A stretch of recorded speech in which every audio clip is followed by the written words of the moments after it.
Hello and welcome to the Master Trader Swing Trading course. I'm Greg Capra and I'm going to instruct you through the course to become a profitable swing trader. We're going to be going through a lot of lessons, going through many different examples to help you assimilate all of this information very thoroughly. Of course, you'll be able to review it as much as you like 24/7 for a lifetime, but after multiple reviews, you'll see how it starts to become second nature, because what we're going to be doing is building a thought process. And I'll explain the style of teaching as we go through here, and as you become more and more familiar with it, you'll see how it's going to be extremely helpful for you to understand each individual piece of what I'm going to be teaching you. So some beginning thoughts as a master swing trader. We're going to be using master trader technical strategies, of course. It applies to all time frames, but it's so simple when it comes to swing trading because we're limiting the amount of time frames that we're utilizing versus a intraday trader. It's a completely different point of view, whereas we are limiting the amount of information, and I'm going to talk about that because it's extremely important to focus on what it is that this course is about. Swing trading, which is about trading over several days to weeks. So the intraday time frames really are not going to be of a benefit to us if we are focused on some very short-term price action in the markets that are not in alignment with our goals. Now, I'm going to explain very thoroughly how to understand multiple time frames so you will objectively know what's happening from the time frames that we're using as swing traders. We have to have a plan, of course. Every master trader has a trading plan that's in alignment with their trading style. And that's what we're going to be building on here. So master swing traders primarily profit from trend trades, not counter trend trades. But I'm going to show you how to utilize counter trend trades at the appropriate time. One of the things that you'll find out is that counter trend trades take longer to set up because the trend is against you. Now, while we could do climactic type of patterns, which are fast, I don't suggest doing that as a swing trader.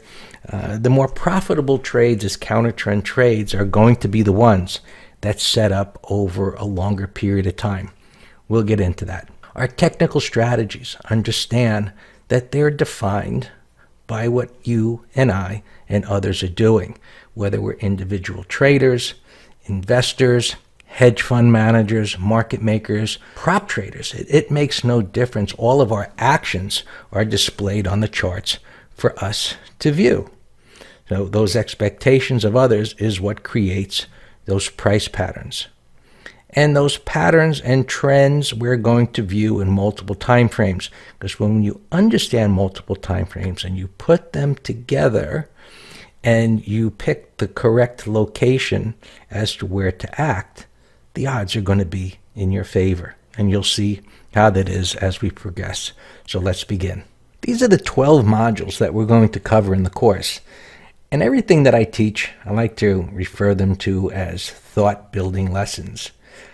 Whatever your focus is, style of trade, you have to have those thoughts that are based on concepts.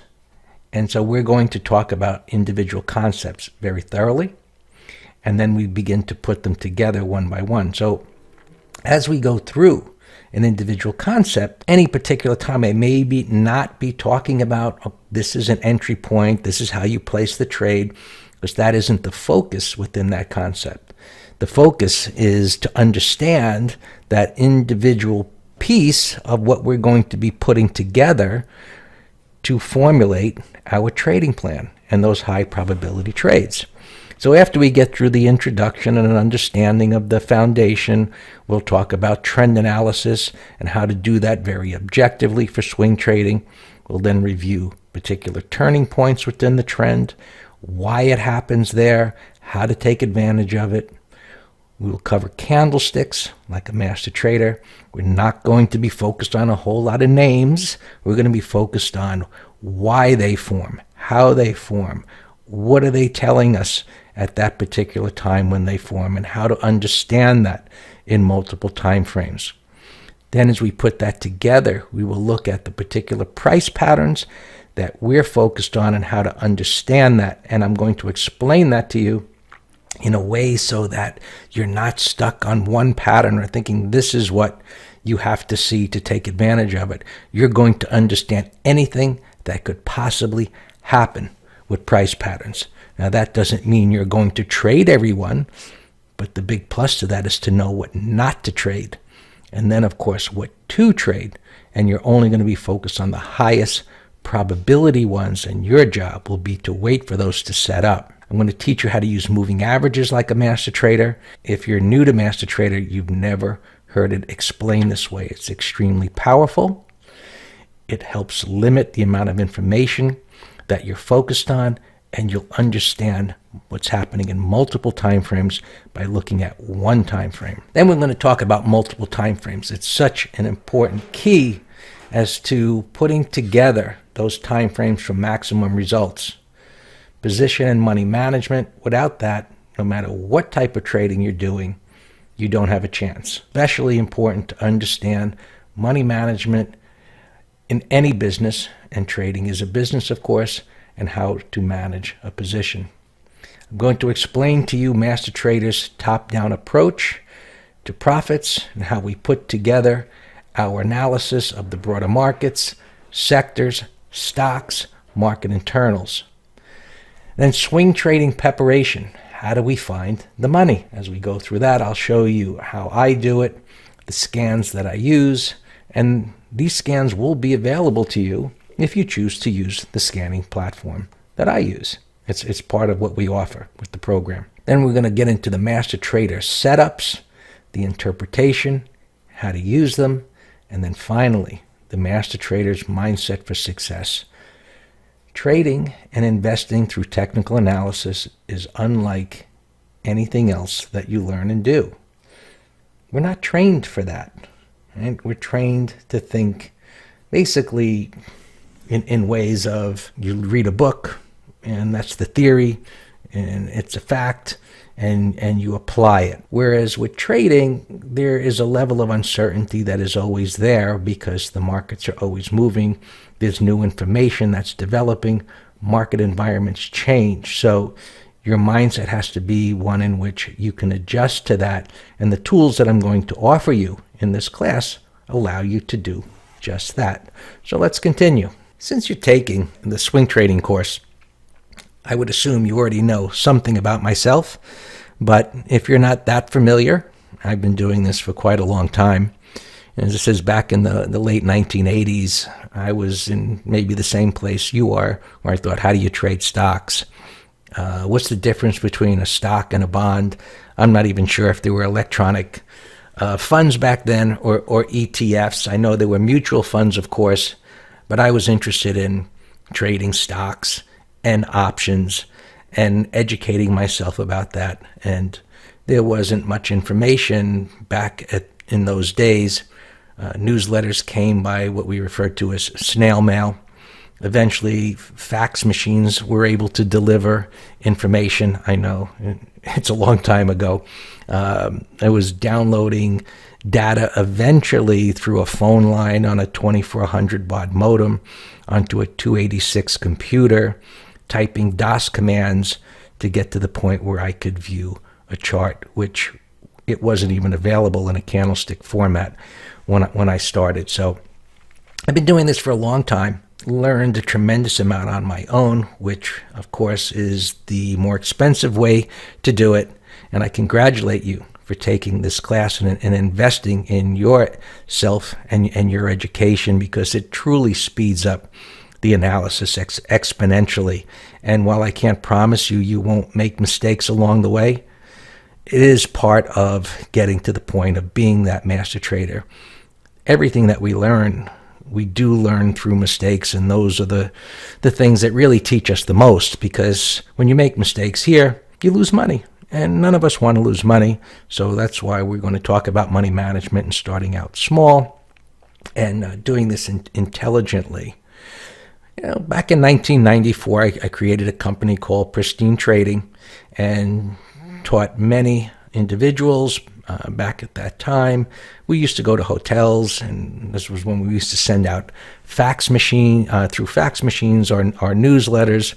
Eventually, we had, believe it or not, a hotline where people called in an 800 number, and then eventually we did seminars, and things have evolved to what they are now, where we record a class, you watch it at your own leisure as often as you like, and then we follow that up with coaching. So with part of this class, we will be having coaching sessions, and this is a great way to learn, and where you can review the material over and over again, and then we get together and you can ask questions. I am available through email, greg@mastertrader, but in the coaching sessions, we can bring up the charts and we can review, and it's an excellent way to learn. Back in those days, I created what was called a pristine method of trading back in the 90s, and things have evolved tremendously since then.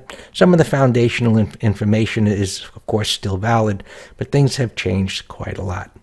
I used to do trading challenges at live trading shows, so won a whole bunch of those. I've written several books, as you can see, the latest Trading Tools and Tactics, Reading the Mind of the Market. I strongly suggest reading that. The older book, Tools and Tactics of the Master Day Trader, has a lot of good information. The technicals are certainly dated because they were, built from back in the 90s, but there's a lot of trader mindset information there, so that's a good read. A little more information. I've educated many professionals, and you would wonder how they became professionals since they knew so little about technical analysis, meaning hedge fund managers and market makers and specialists, but they have the advantage of large sums of money and order flow, which is a big advantage. But when it came to technicals, they knew very little. But hats off to those that did come to me in the past, because they knew what they needed, and it helped them tremendously. Educated traders, investors, prop traders, and many of my students today run education firms, or they work for firms as educators, and you can see a long list of them on our website at Master Trader if you'd like to go look at that. Today, you started on the path to becoming a master trader, so let's continue. A little bit of a throwback in history there. This was almost 20 years ago. I believe it was 1999 at the first Traders Expo, and that's me in the middle, a little thinner, a lot more hair, and you can see the Pristine Day Trader logo behind me above my head. That was one of the first website at the time, and the logo. And the theme at that time was that we were teaching training, trading, and technology, and what we called at the time the 3 T's of the market. And I don't go to these expos, I haven't gone in quite a long time, become more of advertising venues for brokerage firms and software providers and indicator salesmen. There are some individuals that go there to do some education, but most of them are based on what I'm going to be telling you not to use, the indicator-based methodology. My approach to educating and to investing and trading the markets. What we're going to do, we're going to define individual concepts of technical analysis to use. Then I'm going to tell you what not to use and why. And you're going to understand the use of each concept, how to interpret it, how to use it, how to put them together. And your education, as I said, is followed by coaching. Your job is to practice. By paper trading even, trading small, keeping track of all of your trades in a journal. Microsoft OneNote is an excellent software platform for keeping track of your trades, the good trades, the bad trades, the ones that you should have taken but didn't, and why you didn't. You can record your voice, audio, you can capture the charts, you can make notes. Excellent program, highly recommend it. Experience and repetition of education leads to mastery. This course is the starting point. for you to learn. It's the same as any other type of education, whether you are going to be an auto mechanic, an accountant, a lawyer, whatever it is that you might want to be. Education accelerates where you can go. Once you've got the education, you always need experience, and doing it over and over again leads to mastery. It's the same with everything, and trading is no different. Disclaimer, you can actually lose money doing this. And if you haven't, you probably haven't started trading yet, but your job is to limit risk, take intelligent, calculated risks in the market, which is about money management, which we're going to speak about. You have to have confidence, you have to have patience, you have to have discipline. How many times did I hear that? You've probably heard it as well. And when I was hearing it, I was saying, yeah, I get it. How? And I couldn't have confidence with the indicator-based methodology because there were so many variables. It worked. It didn't work. It was subjective. So, like, reduce the subjectivity. That seems logical. We'll talk about that. Then, how are you going to approach the markets in a systematic, objective way? I had to put that together. So, having confidence, patience, and discipline is absolutely necessary, but without a method that you truly believe in, none of that is possible. So we have to build a thought process, and that's what we're going to do. And once you've built the thought process and you have experienced the thought process, the good, the bad, different market environments, and you see how you as an individual operate within those market environments with the tools provided, the thought process, that builds confidence. This takes time. So accept the fact that this is going to take some time. When you're done with this course, you will know a tremendous amount more than what you did before the course. But it's going to take time to assimilate it. So you have to develop that discipline and patience to be a master trader, and you do that by practice, utilizing the information over a period of time. And in reality, I can tell you, you will gain confidence in the method because it works and it's been working for decades. What you're going to build confidence in is yourself. So let's continue. We have to eliminate this type of confusion that we are all inundated with. At this point, I no longer pay attention to any of it, but I see it every day. You cannot turn on the TV, CNBC, without seeing some technical analyst guru running his fingers across the screen, connecting dots along the way and saying, this is a trend, this is a broken trend, and then he'll draw new lines at some point if they bring him back in the future, and everyone looks at this with belief that those lines projected into the future actually mean something. In reality, they do not. Right? And I'll prove that to you. Right? And these questions you're probably asking if you're drawing lines right now. Connect which dots? Do I connect the tails? Do I connect the closes? Why do prices break below a line and immediately reverse back in the other direction? Does a broken line change from support to resistance? Is that actually possible? That a line projected into the future can all of a sudden become a reference point? It can become a self-fulfilling prophecy, meaning if you have enough people looking at it with that belief, it can have an effect on prices. And we do see that happen in major market indices like the S&P 500 or the Dow, but it's subjective. I'm going to tell you about what you really need to look at. Overlapping lines, meaning do these lines, if they overlap each other, are they stronger reference points of support or resistance? All of these questions lead to mass confusion, a maze of confusion. So when you see a chart like this, where someone is drawing a whole bunch of lines on a chart and saying this was a breakout and this was a breakdown, and connecting one line to another line, and this is supposed to become support and resistance, it doesn't work. If it did, I would be utilizing it. It doesn't. I used it for years, and eventually I came to the conclusion that this was very subjective, and there was actually a much better way that's consistent. You've probably seen something like this in webinars. You're inundated with webinars today, with many telling you that they're going to teach you how to make money in the markets. They're going to sell you their indicators, or they have indicators that are part of a package.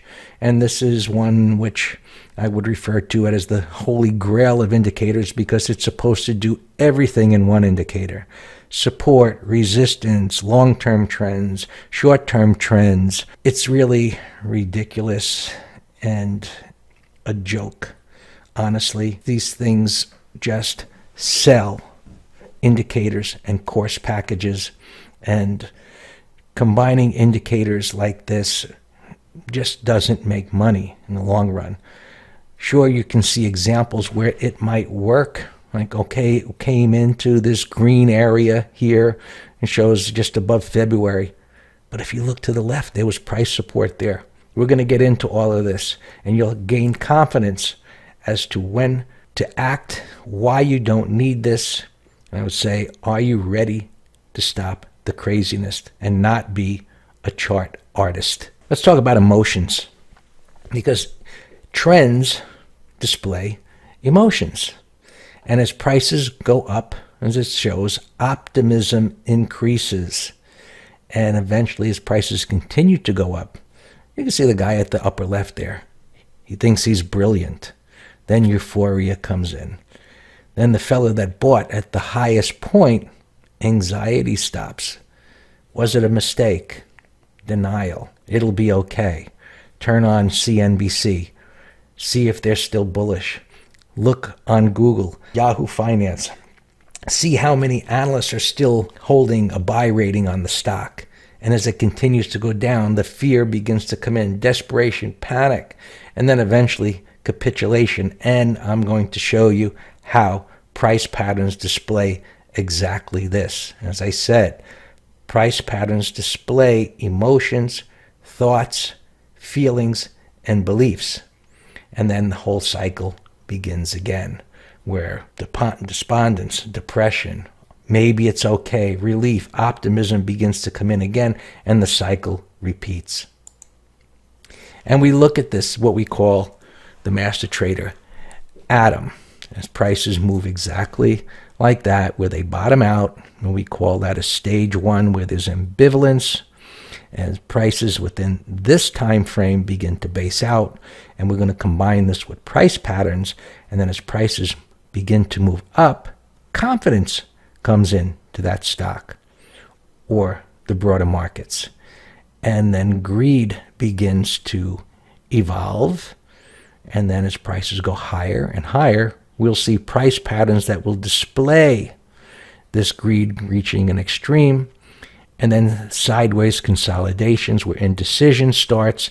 And then as the cycle moves down, fear begins and the whole cycle begins again. In stage two, we're focused on buying. As I said, we're primarily going to be looking for trend trades. And we're looking for a point in time where the trade begins to turn higher, right here, after the ambivalence stage and the basing stage. And we're going to put together price patterns at this point. And then as it begins to move up, we'll see where it begins to roll over again. We'll look for price patterns again. And while we could look for longs and shorts, what we're really talking about at that point in time is a trading range. However, our most profitable trades are going to be the trend trades when it's moving up and when it's moving down. These are going to be more erratic, and quite honestly, these are going to be much easier trades to make money credit spreads, which you know MasterTrader does a lot of. So these indecisive periods of time where the patterns are whippy and erratic are excellent for income trade credit spreads. That's another subject. However, but keep that in mind as swing trading. Our stage 2 and stage 4 are going to be our primary focus as to where we're going to make our big money. And as swing traders trading the underlying, or we could trade directional option strategies, we're going to make the big money trading in the trend. And it says the trend is your friend. It definitely applies. Let's look at a couple of chart examples when we get into individual concepts. So stage 1, that ambivalence where prices were bottoming out right here. And we'll talk about bottoming tails and reversals and what they all mean. And RBI means a red bar ignored. That's a bullish trend confirmation. We'll be getting into that quite a bit. And as greed continues, a topping tail tells us that there's been some selling that has occurred at that time. It does not negate the trend. Here's what we call a 180 type of reversal. Wide range bar to the downside, a retest. That's our indecision and beginning of distribution. Wide range bar igniting a move to the downside. We're going to look for failure patterns where a bottoming tail bar tells us that buyers stepped up, but they couldn't produce any buying to the upside after that. So we look for price patterns that give us confirmation of the trend. It's a very powerful concept. Narrow candle bodies, momentum begins to slow down, ambivalence starts again. So we're going to combine multiple technical concepts. Here we have a stage 3, a tail bar. Prices didn't follow through. They're coming down again. A wider range negative bar. And then, as I said, we look for bars to confirm a trend. Bottoming tails, question mark. They didn't produce upside. A green bar ignored. So it gapped down. It couldn't go higher. It continues to go lower. The trend, as I said, is our friend. Stage 4 is liquidation. Then buying begins to step up again. So we're going to cover each one of these concepts and combine them. And I think you're already beginning to see a little bit of an insight as to how powerful this is. We have 2 time frames that are going to be our primary focus. The weekly time frame, which is about 5 bars. Not about, I say about, because it is 5 bars unless it's a holiday. Then it could be 4 bars. And each weekend, we're going to view our charts. And we'll be looking at them during the week, but we know that that weekly bar is not complete yet. And this is going to be for our swing and core traders to view their universe of stocks and the markets and ETFs. So that's going to be our primary or macro time frame for the master trader. And our daily time frame is going to be our micro time frame. And what we're looking for here, right, we're getting into multiple time frame analysis. Right? So here, this blue line being our macro stage, and forget about price patterns for now. We're just taking a very broad view as to our focus here to understand this in a very simple way. Is to say, if this macro time frame is trending up, and in the micro time frame, as we take an x-ray into that macro time frame, we're pulling the data apart. That's what we're doing in a macro time frame to see more detail. And we're seeing the peaks and the valleys, and then we're looking at more peaks and valleys and looking at the price patterns that form within them. We have a bias here that prices are going to move higher. Now we're looking for the inflection points where these time frames are coming together, where we're going to be a buyer, a buyer, a buyer. Sometimes we're going to question whether we're going to be a buyer for reasons that we will address shortly. So some more examples. So here we have a weekly time frame. This is our macro time frame. It can give us entries as well. Right? We can trade from the weekly time frame. Patterns are produced there. So when we look at this weekly time frame, we can see this gap reversal which was bullish, which was retesting a prior wide range bar. We can see what we call a bullish shakeout, where prices moved lower and retrace back up again. That's a retracement concept. A wide range bar igniting, a bullish consolidation, which we call creating support, another bullish consolidation. When I say same as a bottoming tail bar, we'll get into that when we talk about candlesticks, but it retraced 100% of the prior bar. Another bullish consolidation, wide range bar igniting, an M top, which is a retest pattern. This could be the start of your stage 3, but we would need to see it actually break, of course. Okay. Let's go on into our macro time frame. This is the same chart, and we can see a professional gap, a W bottom. Prices begin to accelerate. A novice gap, because prices have been accelerating and then they gap higher versus coming and gapping after a correction. And then another W bottom, where sometimes we refer to this as repairing the damage, because this big red bar is damaging the confidence of buyers because of that gap and huge reversal. And then as prices retest, and notice the size of the bars here, we're going to be getting into this, but a little insight as to where we're going here. Notice the size of these candles versus these candles after the first W bottom, where they were smaller. Then they expand because uncertainty increases. And then on the right side of the chart, you see them tighten up again. So when we look at price patterns, we can see that there's certainty, uncertainty, certainty begins again, and we have reference points where sellers showed up. We look for what's going to happen again, and the process continues over and over and over again. These are the acronyms that we'll be talking about. It's here for your reference point as to what they all mean, and you'll see how they're going to speak volumes when you put them all together in price patterns. So there we go. That's your foundation. Let's move on to the next section. Okay, traders, let's talk about trends, determining the trend. When does the trend end? When is it a new trend? How do we actually define a trend?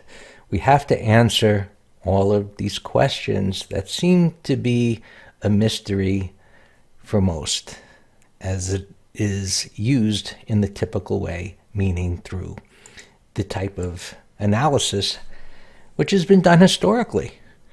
And the trend analysis tools that you utilize when you open up your technical analysis trading platform, basically any one that you could possibly imagine to use, they're all the same, because they've all been, following the same misinformation since the beginning of time, when anyone was able to chart prices and put them on a computer and try and determine a trend. And so many have come up with various ideas. It's in the most simplistic, meaning just connect dots and draw a trend from one point to another and say, that's a trend.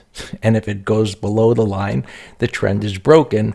And if the line was broken, well, then that should be resistance. And when you think about this from a common sense approach, it's actually ridiculous and almost laughable that any of us, including myself, believed it at one point, that there can be lines projected into the future by connecting dots, and all of a sudden they tell us whether a trend has been violated or whether it's support and resistance.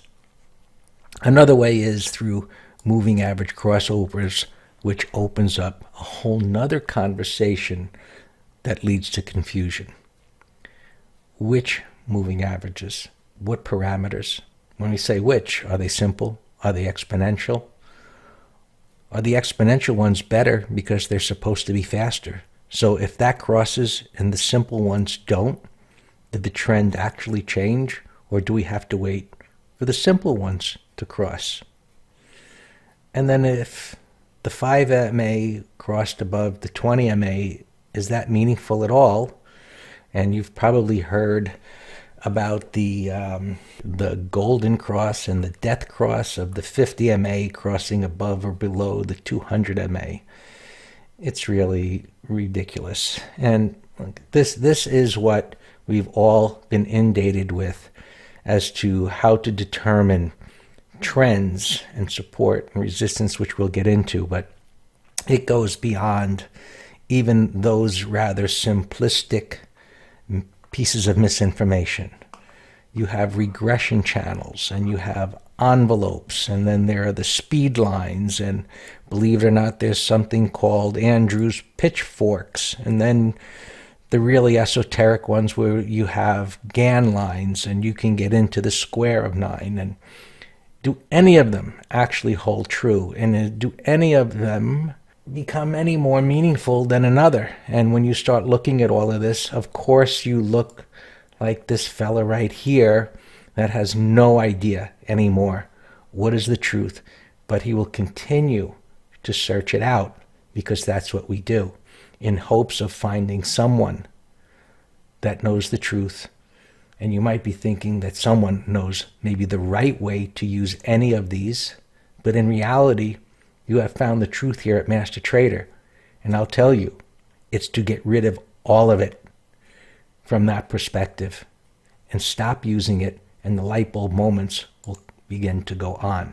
We looked at this in the beginning section, but just to review it again, it's a maze of confusion, as you can see here, as it goes through each of the mazes, trying to find its way in determining which line you should actually connect the dots to, and does it actually break the trend when it violates that. We need to set up clear-cut, black and white rules as to how to determine the trend, when the trend breaks.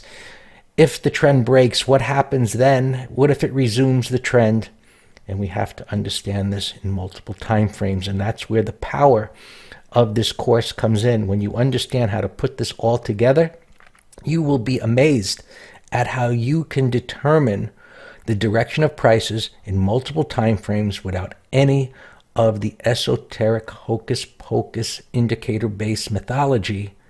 And I cannot promise you that you're going to be right every time, because there are whipsaws that happen, but I'll show you how to take advantage of them, even if you get caught in one of them, and it's going to happen at some point. But at least you will have objective information to be able to change and potentially profit from what has happened.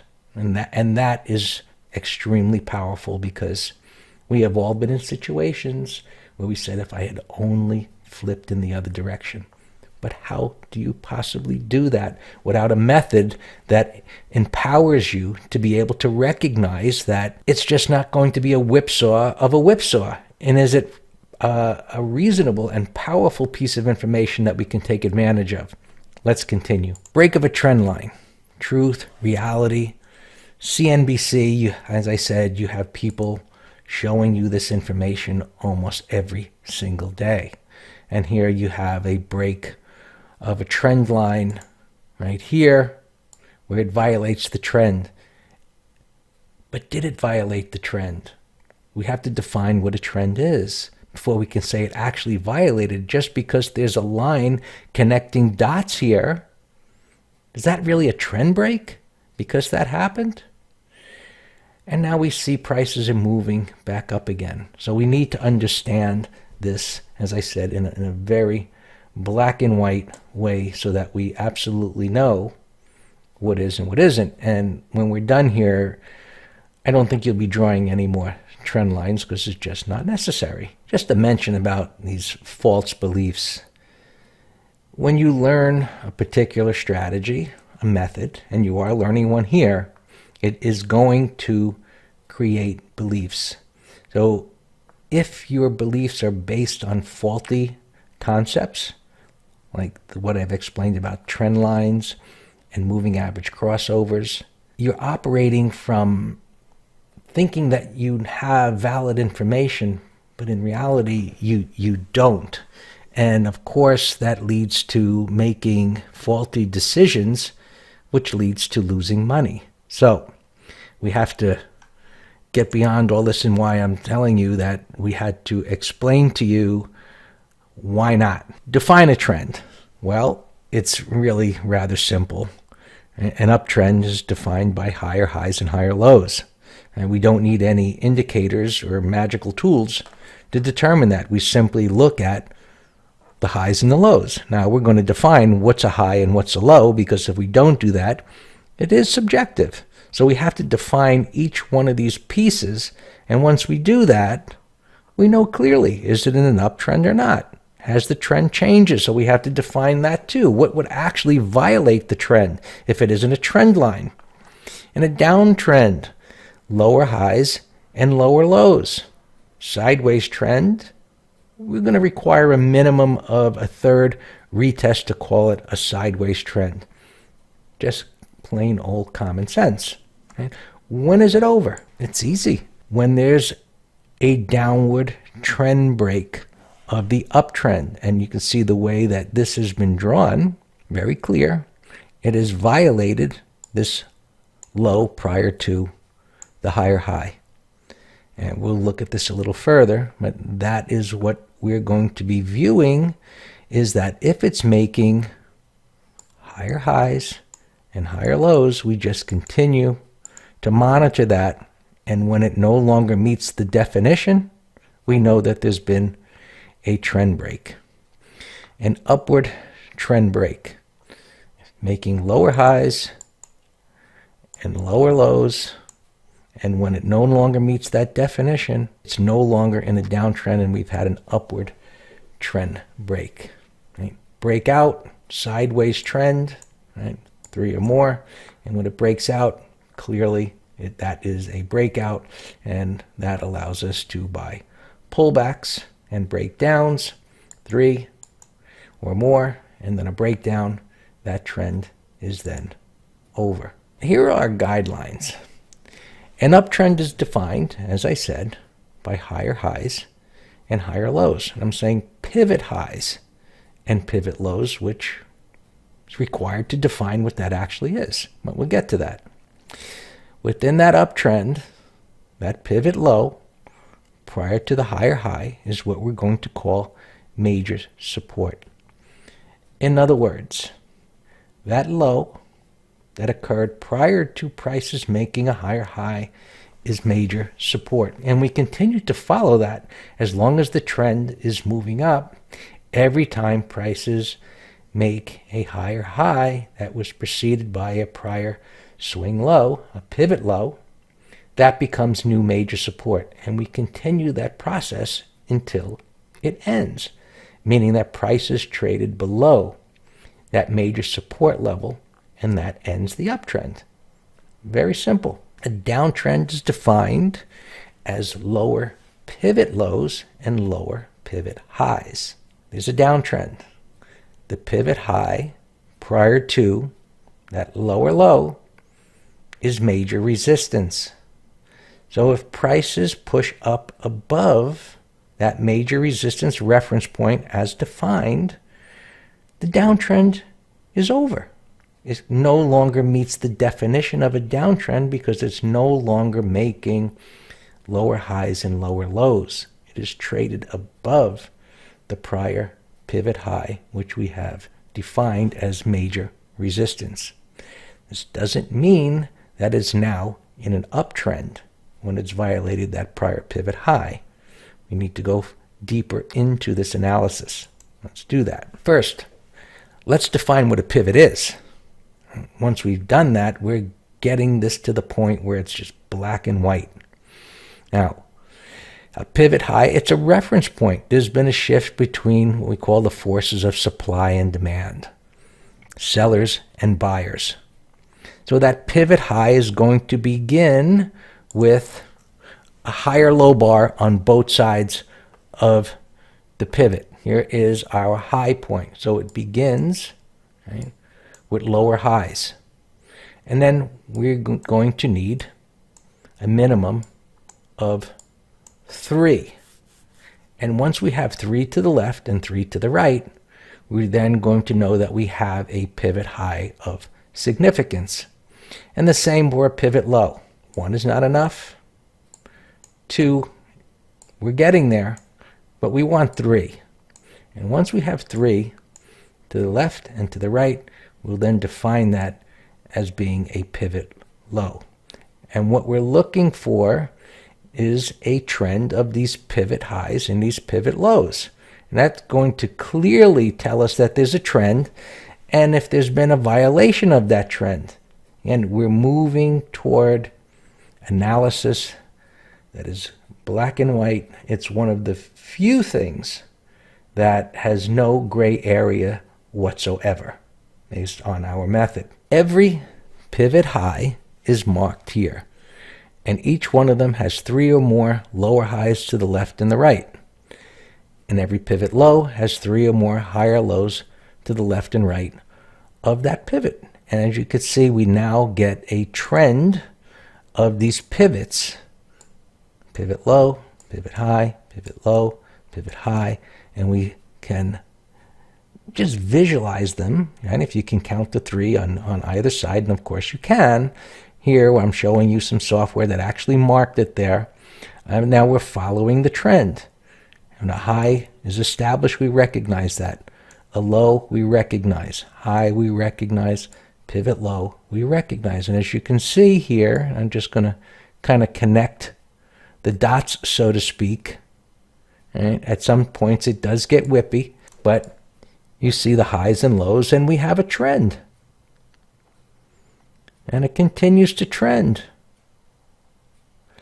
And as we see that this has happened here, and we look at this, and we think about the definition of what we called major support, was there a point in time where it violated major support? There were deep retracements along the way, for sure, which puts the trend in question, but did it actually violate any area of major support? And I'll leave that with you. The next question: when does the trend end, and when is it a new trend? So we touched on this in the prior slide, where we looked at the pivot highs and the pivot lows. So it's simple. The trend ends when it no longer meets the definition of such. And that happens when major support in an uptrend, which we've defined as the pivot low prior to a higher high, is violated, or a major resistance in a downtrend is violated. So a break of major support or major resistance is going to violate a trend line every time. And this assumes that the person drawing the trend line is going to be drawing that, connecting the highs and lows as we've defined or call them. That's what most will do, is that they'll connect those swing lows, and then that becomes subjective because the person that's choosing those lows, has he defined what a low is? Or is he just viewing a low that came down and he's making the choice as to what a low is? And then the next person looking at it decides to connect different dots, which leads to mass confusion, that maze of confusion that I talked about. We are defining what a pivot low is, what a pivot high is it making higher highs and higher lows? And based on that definition, if it violates major support, it will violate that trend line every single time, which makes trend line use unnecessary. Because if you recognize major support as defined, the trend is violated. You don't need to draw lines. Now we have a rule that says if it violates 2 prior pivot lows in one move, that's a strong indication of a trend change. In other words, if we had this low and this low violated in one move, we're going to say that the trend is now moved down even before it has established lower highs and lower lows. And for me, that is just a matter of common sense to be saying that the trend here, we should look at it as being sideways because it violated this.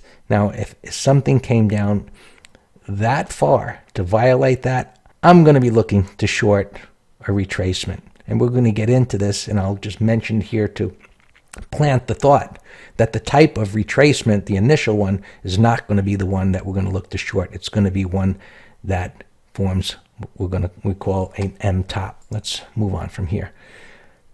Just to define when the trend has actually changed. Now, it changes. We need lower high 1 to form, lower low 2. It's pushed down below lower low 1. And then once this becomes a pivot, lower high 2, it's in a downtrend. So it's violated the trend. So at this point, we could say it's sideways. And then at this point, we have a new downtrend established. Does that mean we need to wait for this before we could sell short after a trend break? No. We'll get into that. When is the uptrend violated? Well, you've already got that figured out. When it violates major resistance, higher high 1, higher low 1, higher high 2, higher low 2. We now have an uptrend, and there has been a break of major resistance. Once we get a break of major resistance, we could then be considering to buy the first pullback. But we shall get to that. Let's continue. Trend change. And so here we have lower highs and lower lows. So technically, the uptrend is no longer one because lower high 1 becomes a pivot, and the downtrend is no longer one when lower high 1 becomes that pivot. So here we have a series of lower highs, lower lows, and we say that this is a downtrend. However, it has not violated major support yet. And the same with the way this is drawn here. We have major resistance, and we have higher highs and higher lows, which would be defined as an uptrend, higher highs and higher lows, but it hasn't traded above major resistance yet. So when we start talking about price voids and climactic moves, there will be times where we're going to get this type of scenario of higher highs and higher lows approaching major resistance, and we're going to consider that as a possible selling short point. We've got more work to do before we could go there. And again, I'm planting seeds as to the type of information that we're going to be getting into. So the trend has not been violated here where it's violated major support or major resistance. So these types of corrections are still trending in the direction of the major trend. And so what we have here is to say that this is the major trend, here's major resistance, and this beginning uptrend here is just trending up into that major resistance area where there's going to be sellers and the potential for prices to reverse back to the downside again. And this is going to lead us eventually into understanding multiple time frames as well. As I said, we're going to be talking about this in multiple time frames, retracements, and tradable patterns. I think you're starting to get this at this point and understanding the subjectivity that you've been inundated with by the majorities as well as the media, and how to understand in a very simple way what is an uptrend, a downtrend, and when there's been a change in trend. Let's look at a few examples. So trend breaks can happen in different ways, or reasons. The market could have a correction and a particular stock violates its trend. Or the sector has a correction and violates its trend.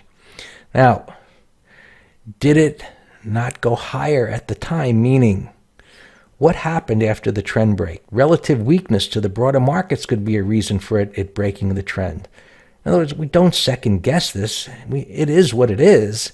Once it's in an uptrend and we've got a higher low and a higher high, we mark it off as major resistance, and there's been a trend break. It's black and white. Now, in this case, the trend resumed. There was some type of a shakeout for whatever reason. This is a market correction or the sector. It happens. When I say just move on, reevaluate and say, is this a new opportunity now that that's happened?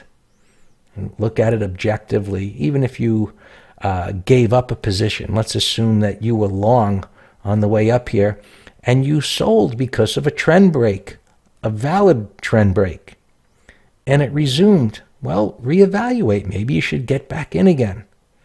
This is going to happen at times. Trend was never broken here on these trend line breaks. Right? That happened here. Here's our major support. It violates the line. No big deal. Just coming into a little area of support here. Now, at this point, it made a lower high. So this does not meet our definition of major support here.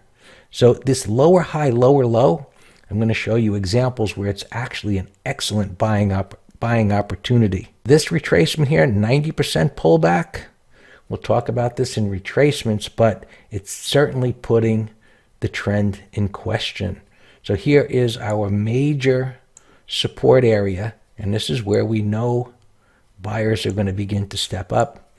Here's that bottoming tail bar, but the way this came down, it's certainly making it questionable as to whether this can move back up to these highs again, not without some type of a retest. And retest patterns are going to be something that we're going to focus on an awful lot. So to be a pivot, as mentioned, it requires 3 bars to the left and the right of the pivot bar. So as we look at this, view it, visualize where the pivot highs and pivot lows are, and look at that and say, well, where did it actually violate the trend on the way up? Take a look. And now I've marked those pivot highs and pivot lows. So now we're objectively looking at a trend of higher highs and higher lows, the pivots as we've defined them. Did it violate the trend at some point? Clearly it did not. It was still in an uptrend. Was it questionable at some point? Absolutely was. Right? Earlier I touched on the size of or ranges of bars telling us about certainty and uncertainty. And we could see here that a lot of uncertainty came into this particular stock. And look at the depth of retracement here. It put the trend in question, no doubt. But we have an objective method of saying, did it actually violate the trend? And it did not. It certainly put it in question, but it didn't violate the trend. And if you were using the typical trend analysis type of tools and connecting the dots, you would have said the trend was broken. It was not. If you connected here, you would say the trend was broken. It was not. The depth of retracement here put the trend in question, and then it resumed the trend. And notice bottoming tails. We're going to be talking about bottoming tails a lot, and bars that are ignored, and how to analyze repairing the damage. There's a lot of education coming, but you're starting to get some insights as to how we objectively monitor various concepts. In this case, trends, what's pivot highs, what are pivot lows, and we're doing this in a way that is just black and white. There's no gray area here. These stars we're going to notice as we go down to the smaller time frame in the exact same areas. So when we look at pivot highs and pivot lows and trends, we're doing this in multiple time frames, and we're going to spend a lot of time talking about multiple time frames because it's such an important piece of information. So you can see the first star here and this pullback, and you could look at these individual bars that formed as the bottom began to occur. And then there was a retracement on the yellow star as it pulled back and prices retraced back up.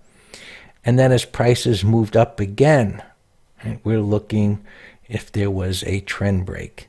So we start our trend analysis on the macro time frame. Is it in an uptrend? Is it in a downtrend? Has the trend been violated? And if not, our bias is that, and what makes this so powerful is that as prices are correcting in the micro time frame, we're preparing for those buy setups to form because the macro time frame is still in an uptrend. So micro time frames can be trending lower. They may have violated the trend, But is when the macro time frame is still in an uptrend, and then prices begin to form bullish patterns in the micro time frame, we are looking to participate at the appropriate time when we get, ideally, a retest pattern. And we'll look at individual candles to form, and this will get us in relatively close to the turning point. Turning points are going to be another concept that we're going to talk about a lot, and how they form. So the concept of using a macro time frame trend and combining that with a micro time frame trend is extremely powerful to form our bias. And when the micro time frame begins to turn, which could have had a trend line break or trend break, and when to get on board at the appropriate time. Let's move on to our next section. Let's continue with determining the turning points within the trend. So we've already defined its major support and major resistance, and determining what a trend is and when the trend has changed. So let's talk about support and resistance, and within the trend and these reference points, how to take advantage of them. So first, as always, we have to define what it is that we're looking for and what and why. So as prices are trending, and we see that they are, right, we've defined our major support points as the point where prices have made a higher high. In other words, they've taken out the prior high here. Once they've taken out the higher high, we've defined that as minor support. So as we look for prices to pull back within strong uptrends, they should hold at an area that we define as minor support. And then we're going to measure exactly where it does pull back to, how far. And I was already mentioned, if it pulls all the way back to major support, that's putting the trend in question. So that's how we're going to monitor retracements from these two reference points as prices begin to pull back. So again, minor support, major support once it takes it out, and we just continue as explained in the trend. Major support and resistance, we determine that on the third retest. And in other words, we defined a trading range at that point after the third retest. Within a downtrend, lower highs, lower lows. Every time it makes a lower low, we mark off major resistance. And what that low here that was taken out, that becomes our minor resistance point. And we just repeat the same process. Our methods are consistent, and we just repeat them. And that is what stops confusion in technical analysis. When you have clearly defined concepts, you just repeat them in multiple time frames.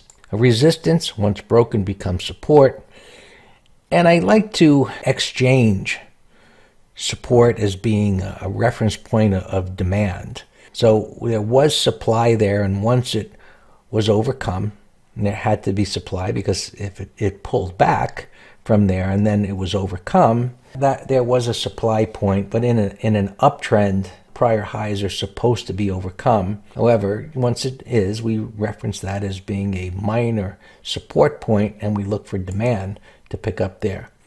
Support, once broken, becomes resistance, or that demand point becomes a reference point of supply. On this slide, we have prices moving up, and this is the process that we go through, part of our analysis. As prices push up here, what was resistance should become support. But you can see as prices pull back into this area, we then look for demand to pick up, buyers, and we look for price patterns that are in alignment with our bias. And once we see that begin to happen, and it's happening right there, happening right here, as buyers begin to pick up, it provides us with an entry point to get long within the trend. And then we repeat. As prices are moving up, what was resistance should become support. And here we have a little bit of a sloppier pattern, but as that then pulls back to this area here, right, we then start the process over again and look at individual candles that are forming. I don't want to get ahead of ourselves here, but I'll just mention, notice the gap down here and reversal. That's bullish price action in alignment with a support area. As prices continue to push up, we repeat minor support, pushing up, major support, and we just continue that process along with recognizing the swing highs and the swing lows and our trend analysis. And we have a downtrend. Okay, what was support becomes resistance. As prices push lower, we can see what was support should become resistance. Notice the topping tail bar. What was support becomes resistance, topping tail bar. And you can see here it did not drop to the downside, and I'm not going to show you perfect patterns every time. There are going to be situations where you're going to be sitting through some wiggles, but you're going to have the kind of information analysis necessary to hold on through those wiggles. So minor price resistance, breakdown again. We just continue the process over and over and over again. It becomes like, somebody would say, like factory work. Once you have a process in place, you just continue to repeat it. And that's where you get consistency in your analysis and your swing trades, that you're just continuing to do the same thing over and over and over again. Creating new minor support and major support reference point as the trend continues. So what's happening here, right? First of all, let's just start from the beginning here. We haven't talked about volume yet, but I'll touch on it here. Notice the volume explosion right over here as it explodes out of that area and pushes up here. Now, we're going to talk about price voids in a moment, but that's exactly what happened here. As prices pushed up, there was no reference point of support. There's the minor support point, if it was to pull back, would be here. It never pulled back to that, so it's creating new support here. And notice here you've got a swing low. 3 higher low bars to the left and the right. So it's now creating a new support point. That's bullish. So when you have a move up and prices are pulling back and they begin to pivot and there's no support to the left, that is interpreted as being bullish and suggests that prices are going to go higher. Once they do push higher, now we have our minor support reference point. Look for prices to pull back to that area and look for buyers to show up again. And we see that here they're beginning to create new support points. Buyers lurking below. What does that mean? Notice that big volume spike here. What it means is that prices broke down under the most recent low and they recovered immediately. That tells you that there's strong demand. There are buyers under there looking to get in on pullbacks, and that is the kind of information that helps you recognize the fact that there's institutional buyers there and that prices should go higher. And within an uptrend, this resistance point should be overcome. That's one of the assumptions that we make about uptrends, is that prior highs will be overcome because of the trend, but we also look at the price action. And in this case, we know that buyers are lurking below here. That's bullish and supports a bias that prices can go higher. Same thing here. New major support is created here on that pullback and prices push up higher. And as they do, minor support pushes higher, minor support. As I've said numerous times, we just continue to repeat the process continuously. Master Trader key concepts: sideways consolidations above minor support are creating support. It's very bullish. So, and it says the essence of a breakout and strength as prices are moving up and they create, I've said, this price void. In this case here, we've got this strong move up. We've got this little shelf right there and prices pull back into it and create this support point and then move higher. RBI, you remember our acronyms, red bar being ignored, which means that there was this red bar, in this case a rather large one, and prices begin to go sideways again. What you want to take away from that is that candlesticks, even the foundational information of a big wide range bar or a bullish, or let's in this case a bearish engulfing bar, a large bar that suggests that prices should go down, you have to discount them a little bit within an uptrend, not ignore, but to say that this is an uptrend, and that bar, if demand is as strong as we believe it to be because of the trend, it'll be ignored. And we see the same thing happened here. So that was the confirmation of that bullish trend. And notice the breakout here, the wide range bar pushing up, and RBIs, bottoming tails, the sideways consolidation here. All of this is bullish price action. Now, as prices pushed up, we then have a reference point of major support, 3 higher low bars to the left and the right. It made a new high, and then it broke it. The trend is broken at that point. And this suggests that prices would start going down. So we begin to follow that, and here we see that stage 3, distribution happening here, and it suggests that prices are going to move down at that point. And we just follow, and if they do, now we start looking for short setups. As I've mentioned, the goal here in educating is to teach you why things happen and understanding why we look at these concepts as we do. So we want you to understand how prices move.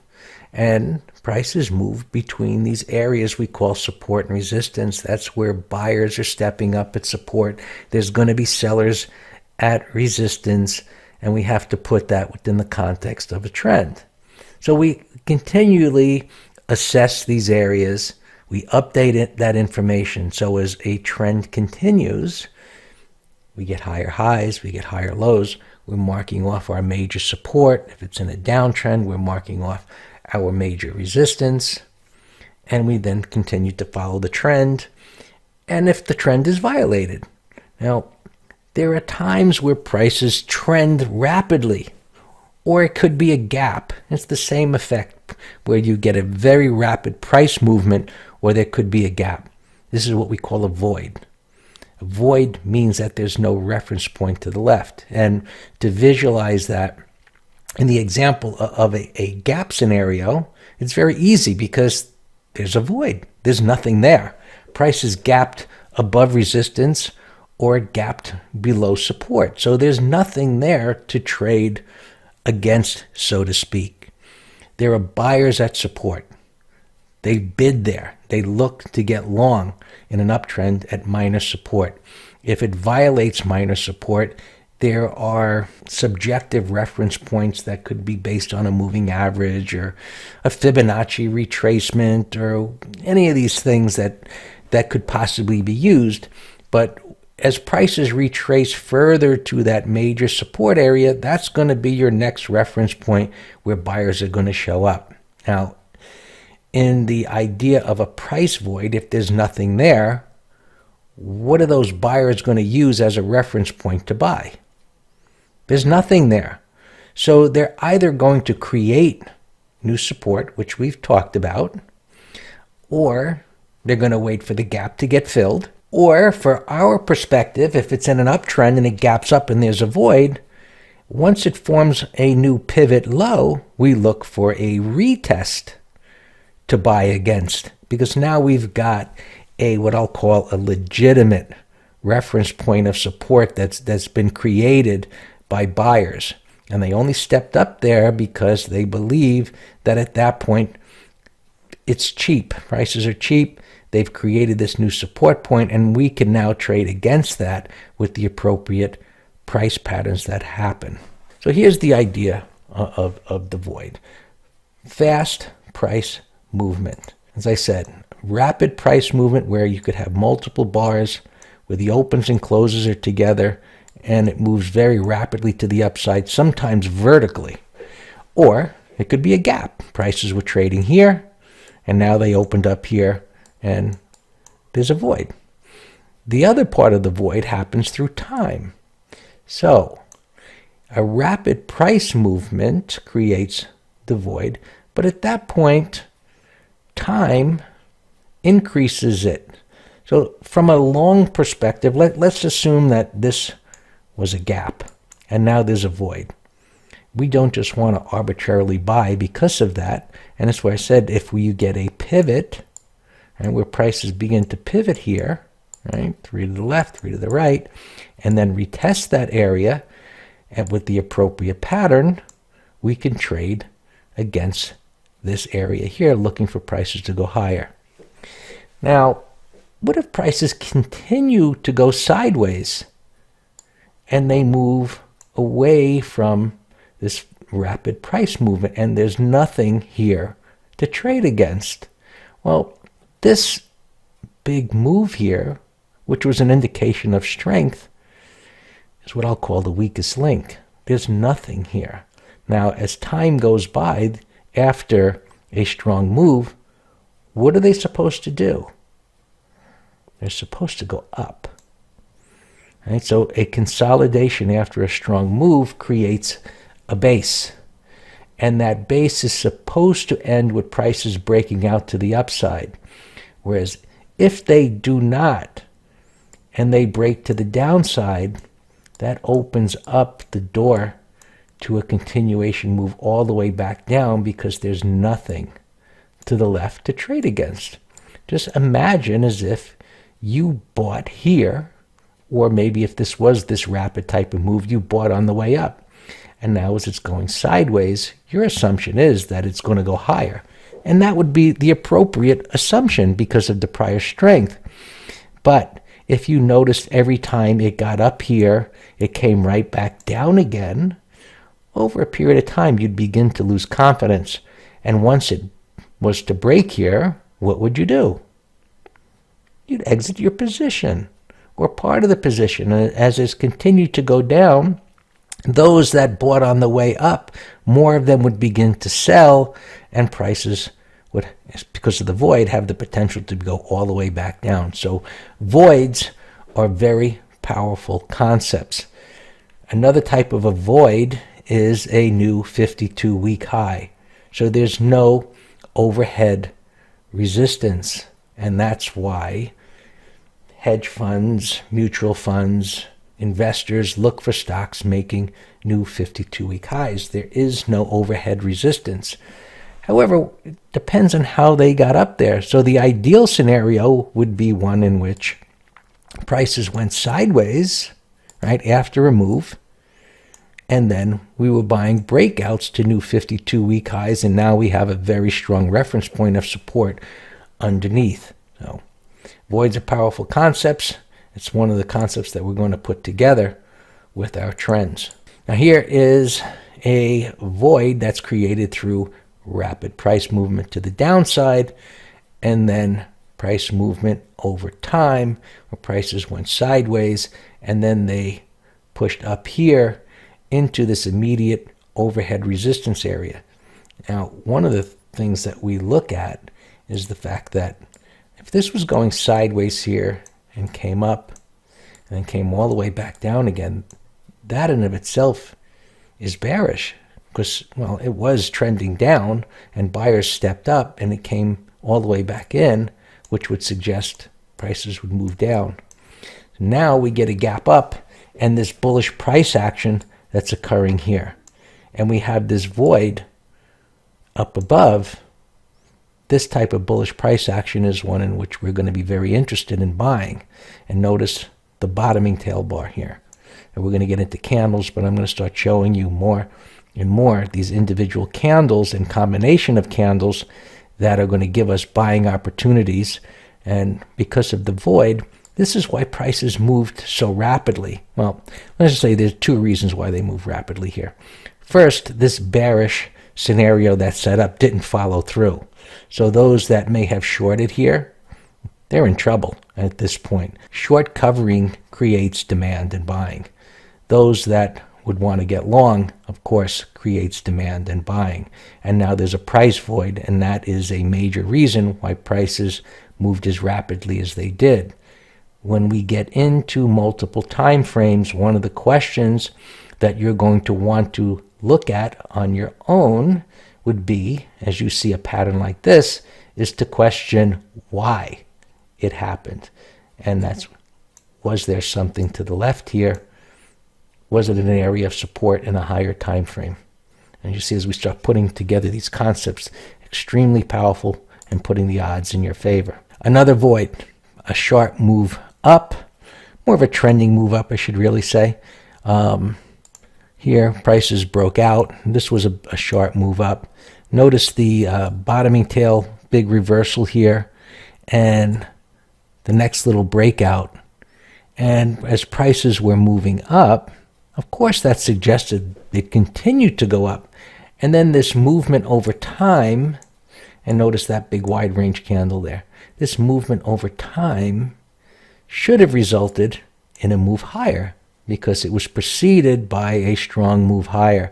Now, when it breaks to the downside, support becomes resistance. You've got a nice topping tail right there. That's a great sell setup. With a void below, it should continue to go lower. Remember, when we look at a price pattern, it's a reflection of what others are thinking. What do they believe? What are they experiencing? So here, where longs were buying, they're assuming prices would continue to go up. One of the reasons why you got this wide range bar, right? And none of this is to suggest they were wrong. It's to recognize that we eventually found out that they were wrong. So let's take advantage of that. Notice the bottoming tail here. Buyer stepped up again on the retest. And we got some sloppy bottoming tail type of action here. But eventually they lost confidence and prices broke down. We look for a price pattern to sell short. We notice, well, not notice, I can recognize it right away that there's a price void because of what I've explained to you already, and that provides us with a great opportunity to sell short.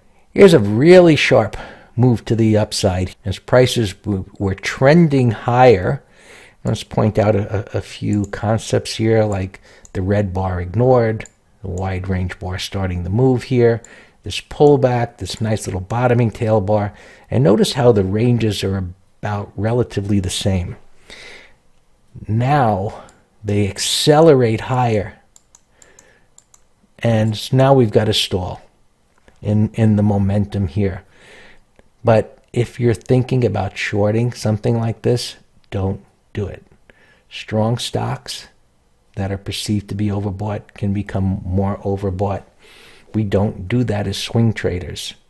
What we do is we wait and see if it'll go sideways.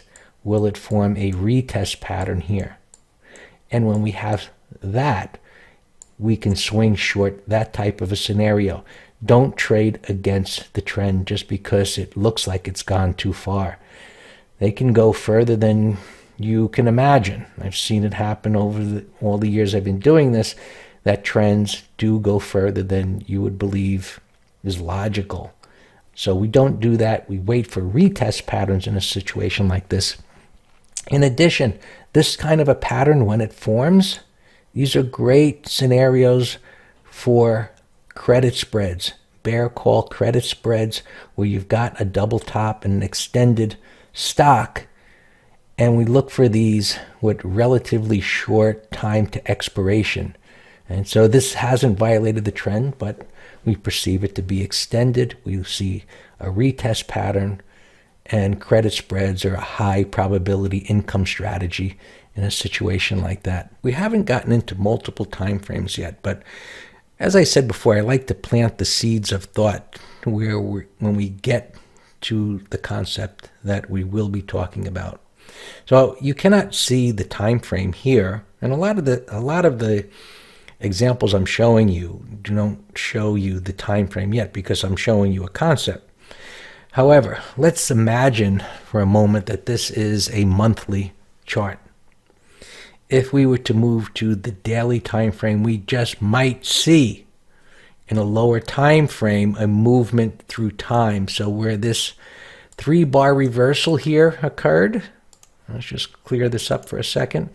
This 3-bar reversal, imagine that happening over 3 months, where this was going sideways on the daily chart, and we could be moving into that smaller time frame, taking an X-ray, and at that point having high probability patterns in that smaller time frame where this could actually pull back. So think about that. We're going to look at it when we get to the multiple time frame section. And as I said, we're planting the seeds here of thought to reinforce when we get it there. Here's a smaller time frame, and this could be exactly the type of price pattern that we would see on that smaller time frame, where prices were trending up. They made a new high and failed. They came back down, retesting, big wide range bar to the downside, sideways price movement, and now we're waiting for the break.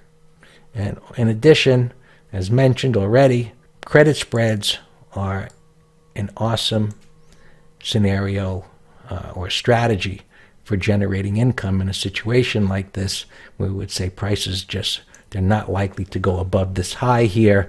And let's just imagine that we got a big red bar, and the more information that we can gather, right, a retest there in a red bar strongly suggests prices wouldn't get above here. So credit spreads are excellent income trading strategies when you combine them with the price patterns that we use. Different type of situation. Big gap lower creates a void. How are you going to handle this? Well, don't get so anxious, because this is pretty bearish. Wait for the opportune moment. And those opportune moments, you look to the left to see where what was support should become resistance. Now, we did get a pattern here, but it certainly could have moved up to that level before it turned. So when we recognize reference points, that is one part of our analysis. Then we look for the patterns that are in alignment with that bias. In this case, we get a reversal patterns up here into this area of resistance. Now, this low here created a support point, which potentially could make a buy setup. Even though this is very bearish, this move down, there was a bounce here, and here's a retest. For us to consider this on a short-term basis, prices would have to trade above this high. One of the things we'll talk about in money management is that is part of our method and strategies, that once we see a pattern, we always need confirmation of it, prices trading above a prior bar's high in this case. And if we were thinking short, it's got to trade below a prior bar's low. Attributes of a strong uptrend. The gaps are left unfilled, which you can see here at the beginning. That is a strong indication of strength and strong demand. Gaps are left unfilled. I've already mentioned a few times, relatively equal size bars. Prices are moving up with certainty. Ranges begin to expand, but then notice how it tightened up again here in this area of support, that pivot low. So prices move sideways rather than retrace. That's bullish price action. They consolidate at resistance and absorb that supply. So what we're building here is different concepts that guide us as to who's in control. Is it buyers? Is it sellers? Who's taking control? Who's losing control? What is the trend? All of this comes together to formulate a bias that we're going to look at in multiple time frames that are going to put the odds overwhelmingly on our side. Let's continue.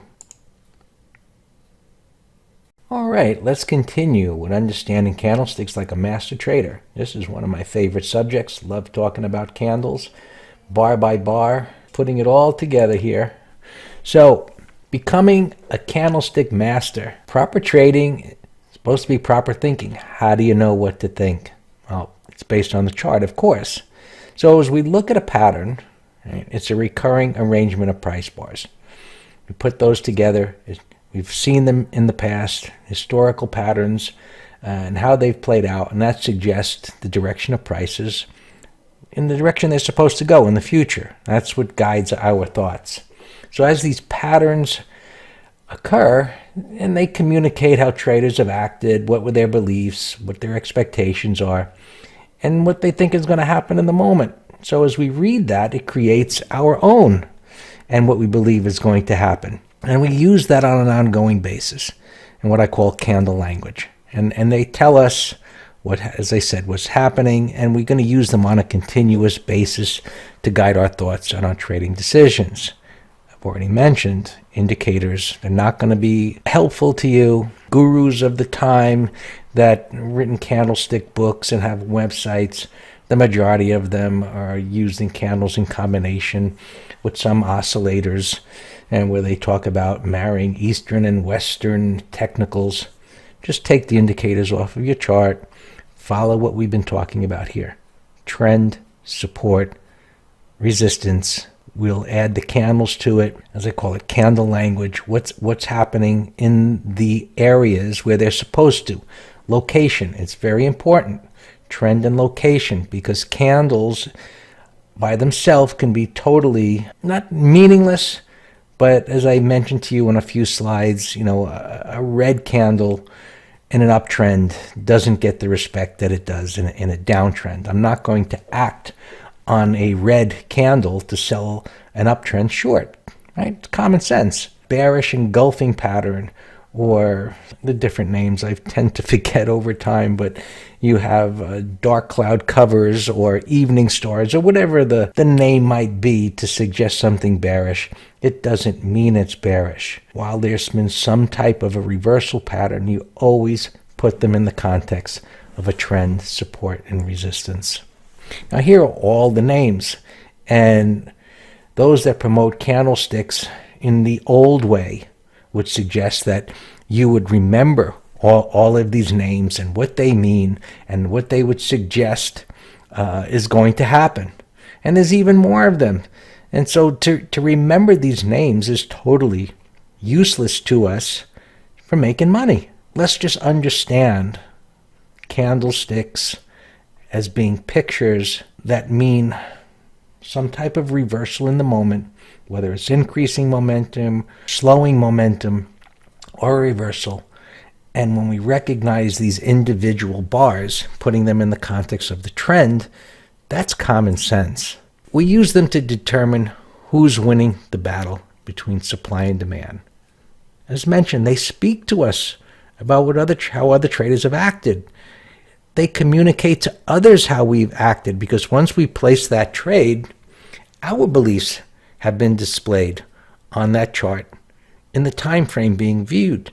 So as we change different time frames, and when we get into multiple time frames, it's going to be a big section, and hopefully it's going to be a huge light bulb moment for you in putting what we've talked about already into multiple time frames. And it's what really gets powerful in putting the odds in your favor. And of course, that's what we're all after, putting the odds in our favor, so where we're having a high probability trading opportunity that's going to work out as the charts suggest.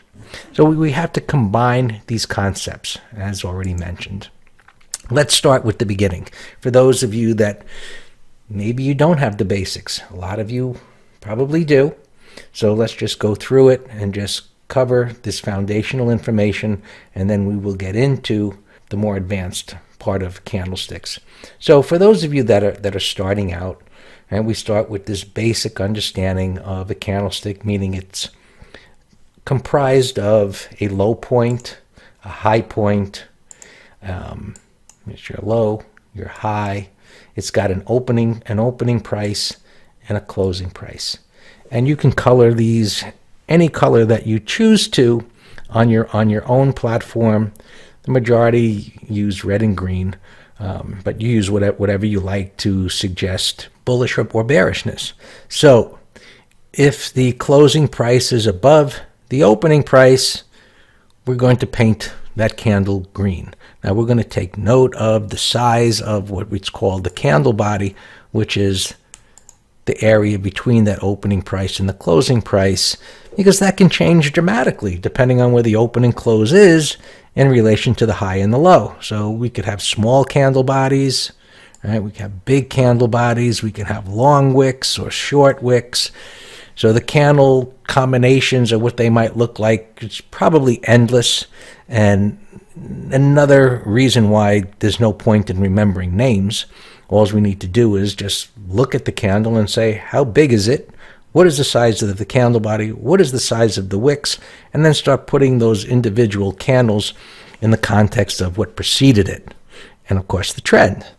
And so a bearish candle, or what we're going to paint red, would have a closing price below the opening price. And of course, that has a high and it has a low. And we're going to do the same thing to take note of the size of the candle body and the size of the wicks and the overall range, and comparing that to prior candles. It's really very simple, and that is the goal of our education here at Master Trader, is to simplify your analysis and then putting those simple concepts together to form high probability scenarios and situations to make money.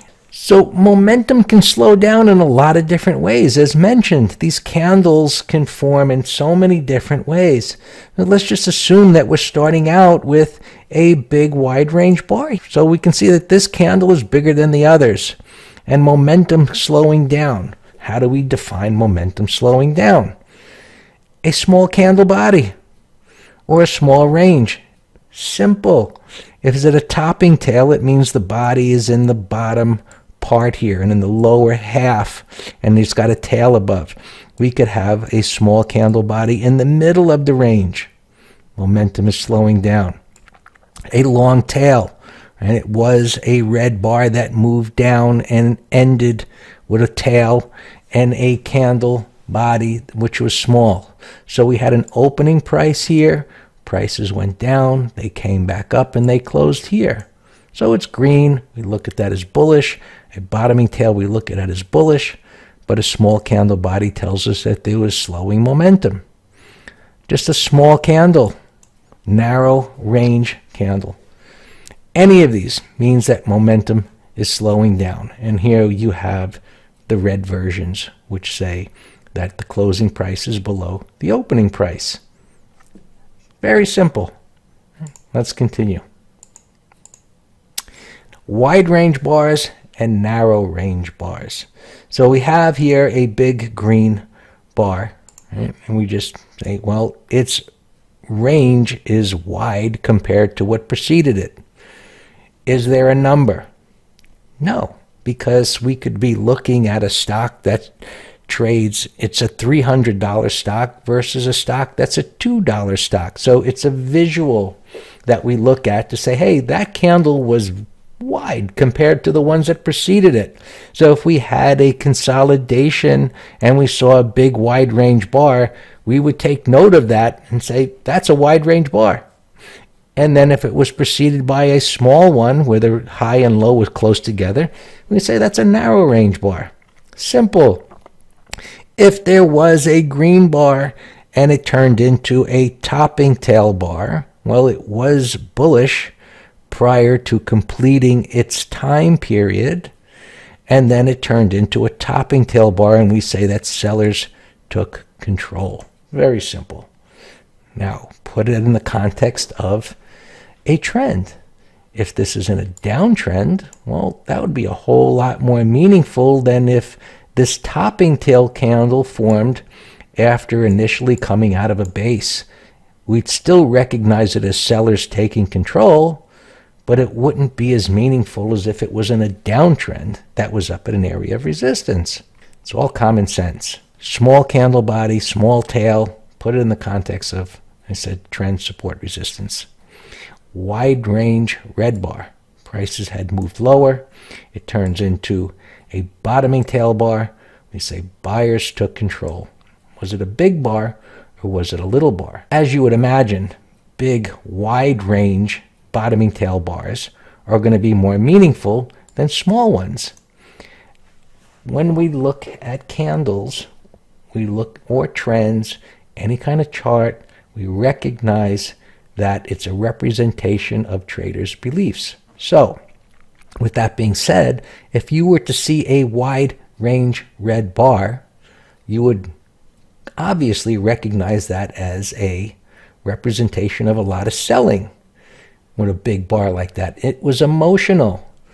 And if that turned into a bottoming tail bar by the end of its completion, right? So let's say that it was looking like a big wide range bar at 3 o'clock in the afternoon, and by the close of trading, it looked like this. Obviously, buyers took control in a pretty big way. Now let's put that in the context of what preceded it. Is it in an area of minor support? Is it in an uptrend? Is this happening where multiple time frames are in alignment? The odds are going in our favor. It's happening rapidly at times, and at other times in slower markets it can be slower. In any event, your job is to put these pictures together in multiple time frames and the trends that they're forming. Now, this is an important slide, and it's important because it gives you an understanding of multiple time frames, and in addition, frees you up from the thinking of, is this one type of a candle pattern versus another? Meaning, is it, let's just say, a morning star pattern or a piercing pattern or a bullish engulfing pattern and such? Because as you change time frames, the picture changes. So if I expand the data, go to a smaller time frame, I see more candles. And that's going to change the pattern. And if I compress the data, let's say that 3-bar reversal, I compress the data and it turns into a 1-candle reversal, the meaning is still the same because it's really about retracements. Right? It's the fact that prices went down and they retraced back up again. In a smaller time frame, prices went down and they retraced back up again. Prices went down and they retrace back up again. So all of these mean the same thing. So understanding that, we now have to apply that to the time frames that we're using. All the same, depends on your time frame. So get rid of the hype about candlestick names. You're going to think like a master trader. You're already doing that. So within the time frame that we're using, we'll recognize the size of these candles and how many are there as we recognize turning points. The more candles that are there in the time frame that we're looking at means that obviously more time has gone by. And the power of that is that in a smaller time frame there are these attempts, in this case, to go up that are failing. So as I see this type of reversal, let's assume that this is a weekly chart right now. So over the course of 2 weeks, we have 10 trading days. So within those 10 trading days, if we were to take an X-ray into here, we would see attempts to go up that were failing. It might look like a base that went sideways and it went down on one bar. We don't know. What we want to take away from here is, as we're looking at what's happening here, if there's more bars, the smaller ones are least potent, and this is becoming more potent. And we're getting into some bar-by-bar analysis here. So if we look at the second example, you recognize that this gapped higher and then failed and retraced deeply into that green bar. This one gapped lower. It tried to go up and formed a topping tail and failed and closed below the low of the green bar, bearish. Wider range bar where prices gapped above and then traded down and below the green bar. Obviously more bearish, wider range, deeper retracement, and a 3-bar reversal. Wider bar up, attempt to go up. That was a green bar. It turned into a topping tail bar, and then it opened in that area and traveled all the way back down below the low of both lows. So the size and number of candles over time increases, which increases the potency of the reversal. Of course, that's in the time frame that we are viewing. So we look at wide range bars. We're going to consider them and these candles' effects, as always, on emotions, and we're thinking in candle language. I've already shown you narrow range bars, wide range bars. Is that bottoming tail also a wide range bar where there's been this range expansion, either bullish or bearishly? So narrow range bars after a move indicates momentum has slowed. The simple concepts of reading these candles on a continuous basis. Wide range bar displays commitment and emotion. So if it's a big red candle, there's commitment to the downside, there's fear, and now we have to look at that big candle and say, is it starting a move or is it ending a move? Wide range bars, they're range expansions by definition. When we look at bottoming tails and topping tails, they may or may not be, because a bottoming tail bar could be a narrower range or it could be a big range. So if it was a big range bar, there was all of this emotion that was occurring at the time to the downside, and it turned into a bottoming tail bar. So there's been this expansion in range to the downside, turning into a bottoming tail bar, and that's a strong signal of a turn. As mentioned, wide range bars can end a move, or it could be the start of a move. So we have to look at what preceded it. Right? What was the trend prior to that? So looking at these candles, upper left, we have a potent reversal. How do we define that? It engulfed the prior candle. It was down at the low and it went all the way up. And that's a big potent reversal bar. And if we put that in the context of a pullback to minor support and an uptrend, that's a powerful signal. I always say this one, well, it's not that potent, but it doesn't mean we wouldn't take it as a trading setup under the right scenario. Here we say this one is potent. It gapped down below a green bar that closed at the high. So that's a powerful signal, a bearish signal. And here we say, well, that one isn't potent. Well, why not? Well, while it gapped up and reversed, it didn't penetrate very deeply into the green bar. And if we look at this from the point of view on a closing basis, it just closed here and it closed here, pretty close together. Now, wide range bars, is it ending the move or is it igniting a move? So that a wide range bar that comes after multiple bars moving to the downside, we view that as ending a move. Whereas a wide range bar that might come out of a base, we view that as igniting a move. And as prices move down at this point and we see that the ranges are beginning to narrow, we say, well, momentum is slowing down. But there isn't a lot of fear associated with that. And that kind of situation is where we would like to see a retracement actually to short a situation such as that. Whereas this situation, if it was to retrace, we know that this has been a climactic move to the downside.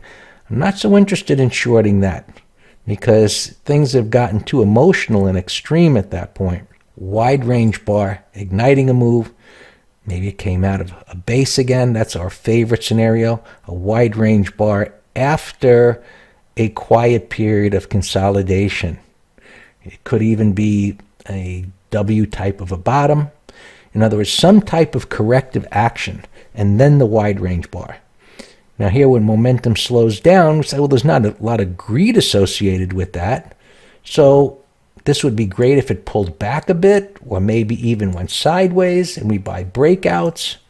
Things haven't gotten extreme yet, whereas the wide range bar ending the move, multiple bars moving up, that scenario is not one in which a breakout, unless it was a lengthy base where, and we haven't gotten into moving averages yet, but it would be one in which, say, the moving average was extended, but that base was long enough to where the moving average would catch up. And we'll talk about moving averages as visual aids. So what we're seeing here is the length of that base over time helps to dissipate the extreme and emotion that occurred with this run-up and wide range bar ending the move. So there's a lot of thought process or psychology behind the candlesticks as we view them, as we're reading fear and greed and expectations and putting that all together, as always, with the other concepts: trend, support, resistance, and such. So here are your three candlestick concepts, as I've already mentioned. Momentum is either slowing down, it's increasing, or it is reversing. A price can only be doing one of them at a time, but it can form many different ways. I showed you different ways of slowing momentum or reversing. We recognize that first, and then we put it in the context of the trend, and very importantly, the location of where it's happening. And it says, lastly, the message that occurs, does it actually follow through? Which can be even a stronger piece of information to help us make money, meaning a red bar ignored. When we see a red bar, clearly it tells us that sellers took control. If it's in an uptrend, we say that, well, it should be ignored, but is it ignored?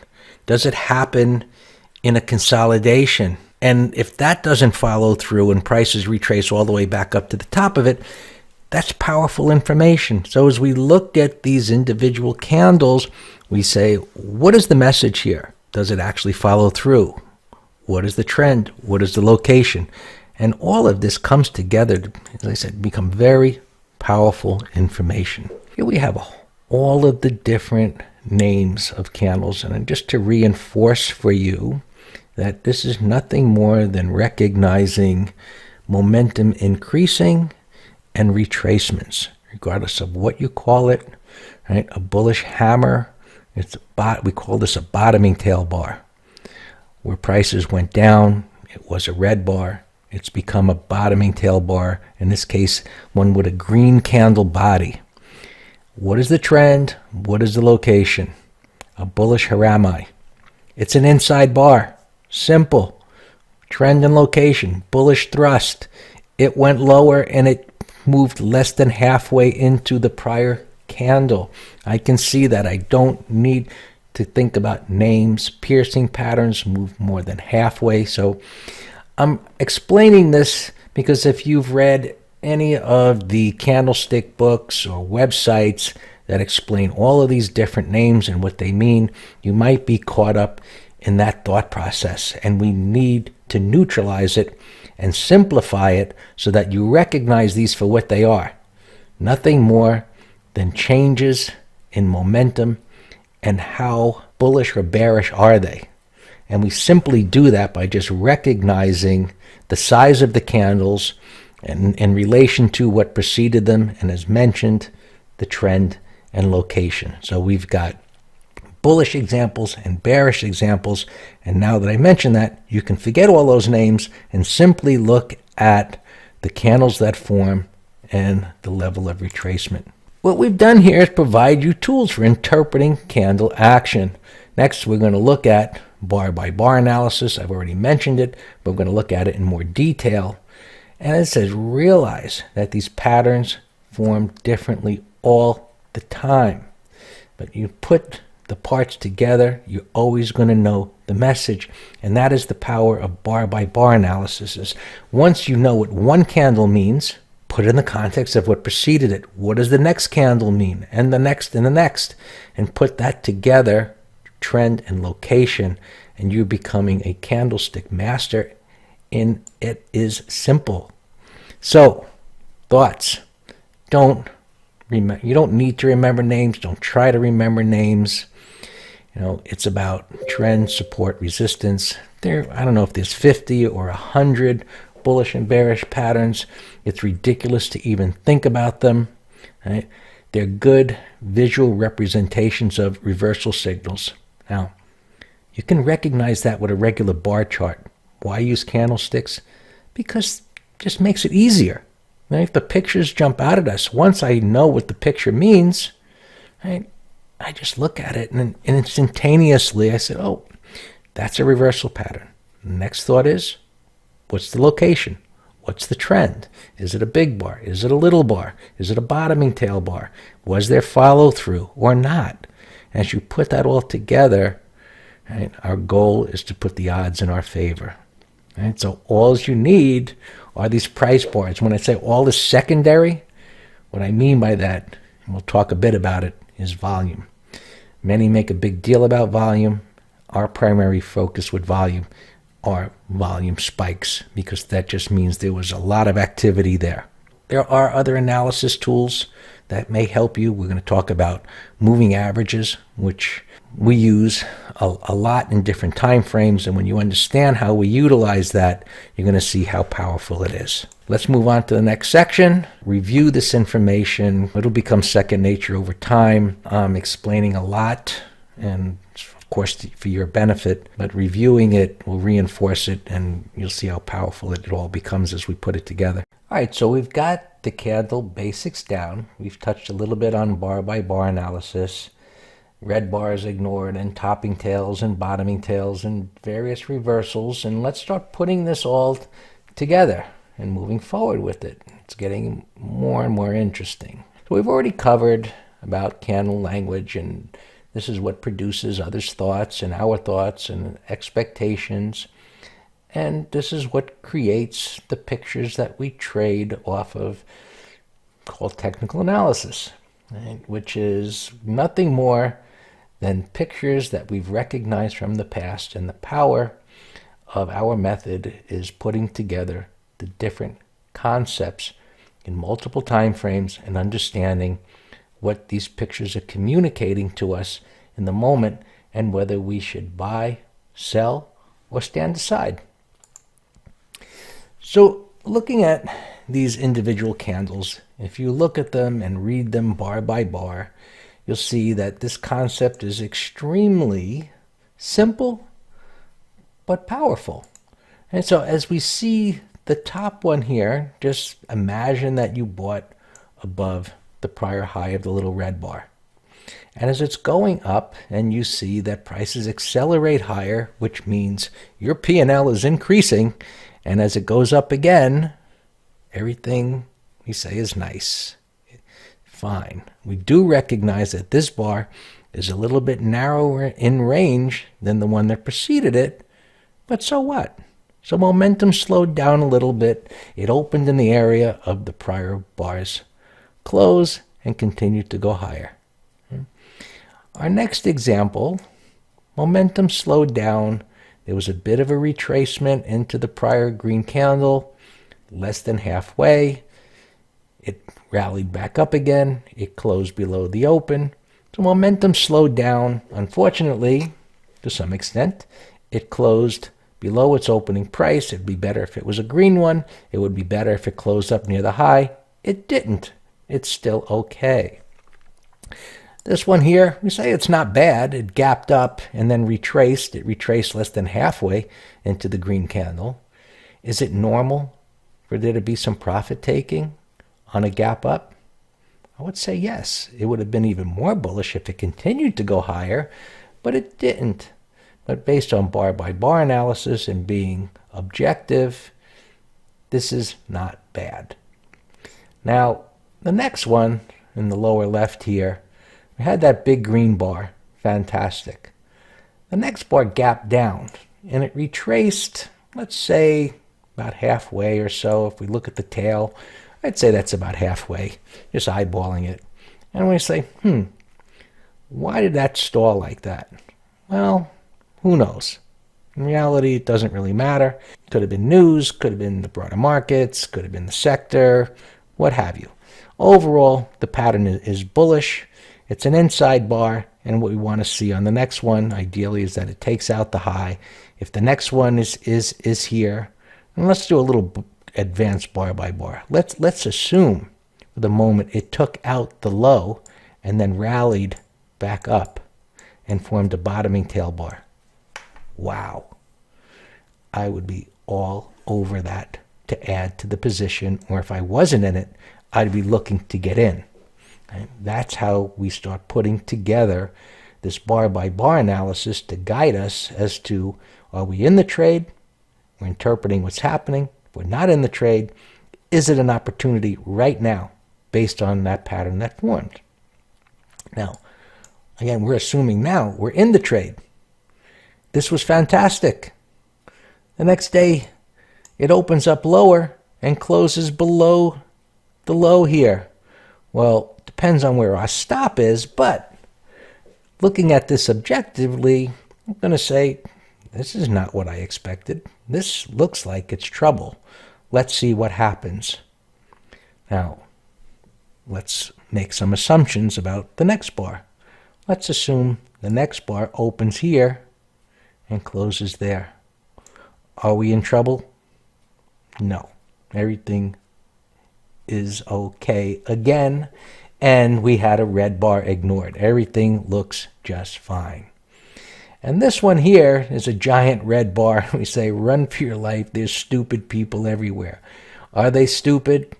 Well, let's assume so, because it's not going in the direction that we thought they would. But for whatever reason, we're not going to argue with the pattern at the moment. If it's hitting our stop, we get out and we move on and reevaluate. So looking at an example here, as we would on a bar-by-bar basis, whether we were in it or not, we're going to view it in the same way. And why not? So as we see these reversals happening on the way down, I'm recognizing that they're not following through. And as we get these green candles that form in stabilization, well, then there was a red bar that formed at that time, right there. Now we get a bottoming tail bar and another bottoming tail bar. And again, that doesn't follow through. Red bar. And then momentum slows down again at that point. So now we've got multiple moves to the downside.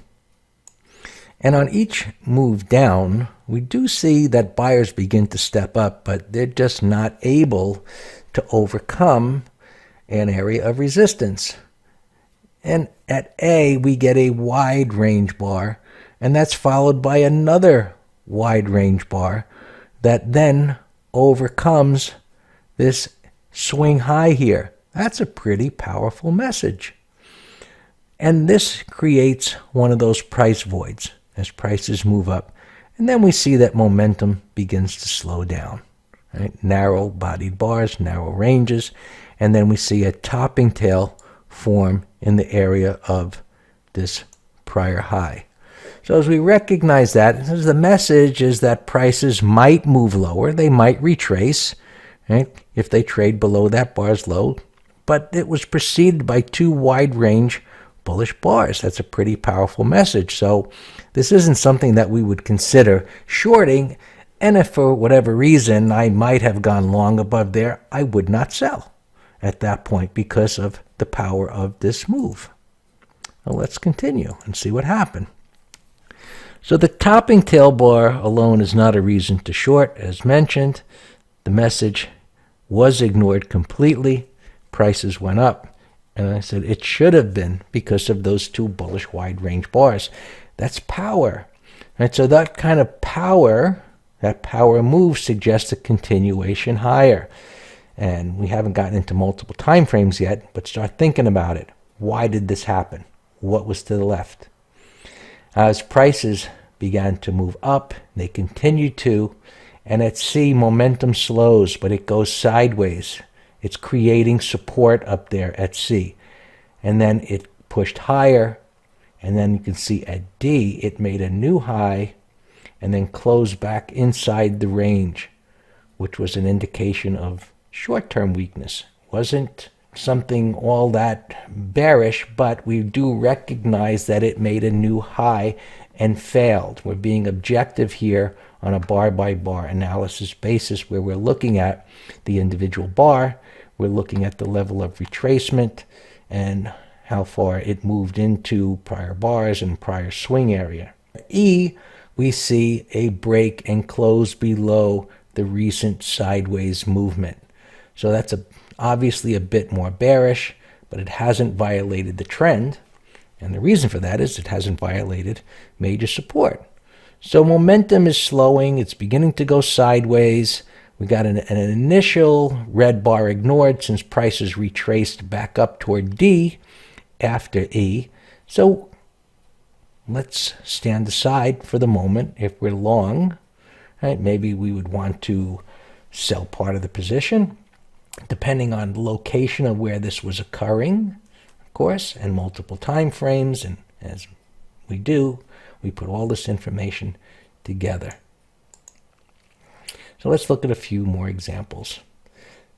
Now, at times, candle patterns don't have follow-through, and at times they're not supposed to. Well, the other times, when they're suggesting they're supposed to go in a certain direction and they don't, that's pretty powerful as well. So here we get a red bar ignored, followed by a bottoming tail bar, and then a move up, and notice the consolidation near that high, and then prices break out. It's supposed to keep going up. Now, as we talk a bit about retracements here, we really don't like when prices retrace all the way back down to the low of a wide range bar. Prices are supposed to stay in the upper half of the wide range bar, and ideally in the upper third or so. And this one retraced all the way back, so it's not the ideal situation. However, look at that topping tail bar, right? That strongly said that sellers took control. Think about what it was before it was a topping tail bar. It was a big green bar. So clearly buyers stepped up there, and then when prices gapped down, they rallied back up again. So this is some choppy type of price action. It does display uncertainty. Not sure what's going on here. Probably best to stand aside at that point. But that bullish bar, that green bar, did not follow through. It was ignored. And prices pulled all the way back down to the area of that bottoming tail bar where buyers stepped up again. However, the depth of retracement here, that was bearish. Now, as we get into multiple time frames, what you would know here is that that level of retracement formed a bearish pattern in a higher time frame, which could be a big green bar followed by a big red bar, or it could be a topping tail bar, depending on the pattern or the time frame that we looked at. So now the depth of retracement there certainly puts the trend in question, and if let's assume that maybe this isn't a downtrend on a higher time frame, well, this topping tail bar followed by a retracement here would certainly be a reason for us to consider a short sale. Next step in the thought process is, what's to the left? Is there a void here? Is there a void? And then we just continue bar by bar, and as it begins to break, let's assume that we are short here and we see this slowing momentum. Should we jump out of the trade? I don't think so. The power is on our side. There's a void. However, there is some stabilization. You continue to follow bar by bar. This red one was ignored, but it was followed by a topping tail bar. So at times, things are not going to move in the direction that we thought immediately, and that is okay. But we have the tools, right, to understand what's happening, and at times, of course, we're going to sit through some chop until the trend can continue. Right? Now, is that a red bar ignored? We don't know, but the trend is still down. It's in an area of resistance. We have to see what's going to happen. I think at this point you're starting to get the hang of what we're doing here and putting together these individual bars. In what these examples we're looking at here, we're not talking about trends so much as the bar by bar type of analysis, but you know where we're going here as we put this all together. At this point, we're just recognizing individual candles. Are they following through? Is it we see an immediate downtrend right here where it's broken down, where you should get green bars being ignored. But at this point where it was bottoming and they've got a green bar ignored, and then the break, wide range bar, that's bearish. And now we see some bottoming action here. And your job is to say why when you see it. What is the trend in a higher time frame? So One of the things I mentioned in another section was this type of price action that's occurring that could come after some type of a correction. Maybe the macro time frame is in an uptrend, and this is pulling back to an area of major support, and you're putting together bar by bar what's happening, and this is actually giving you an entry point based on that big picture analysis.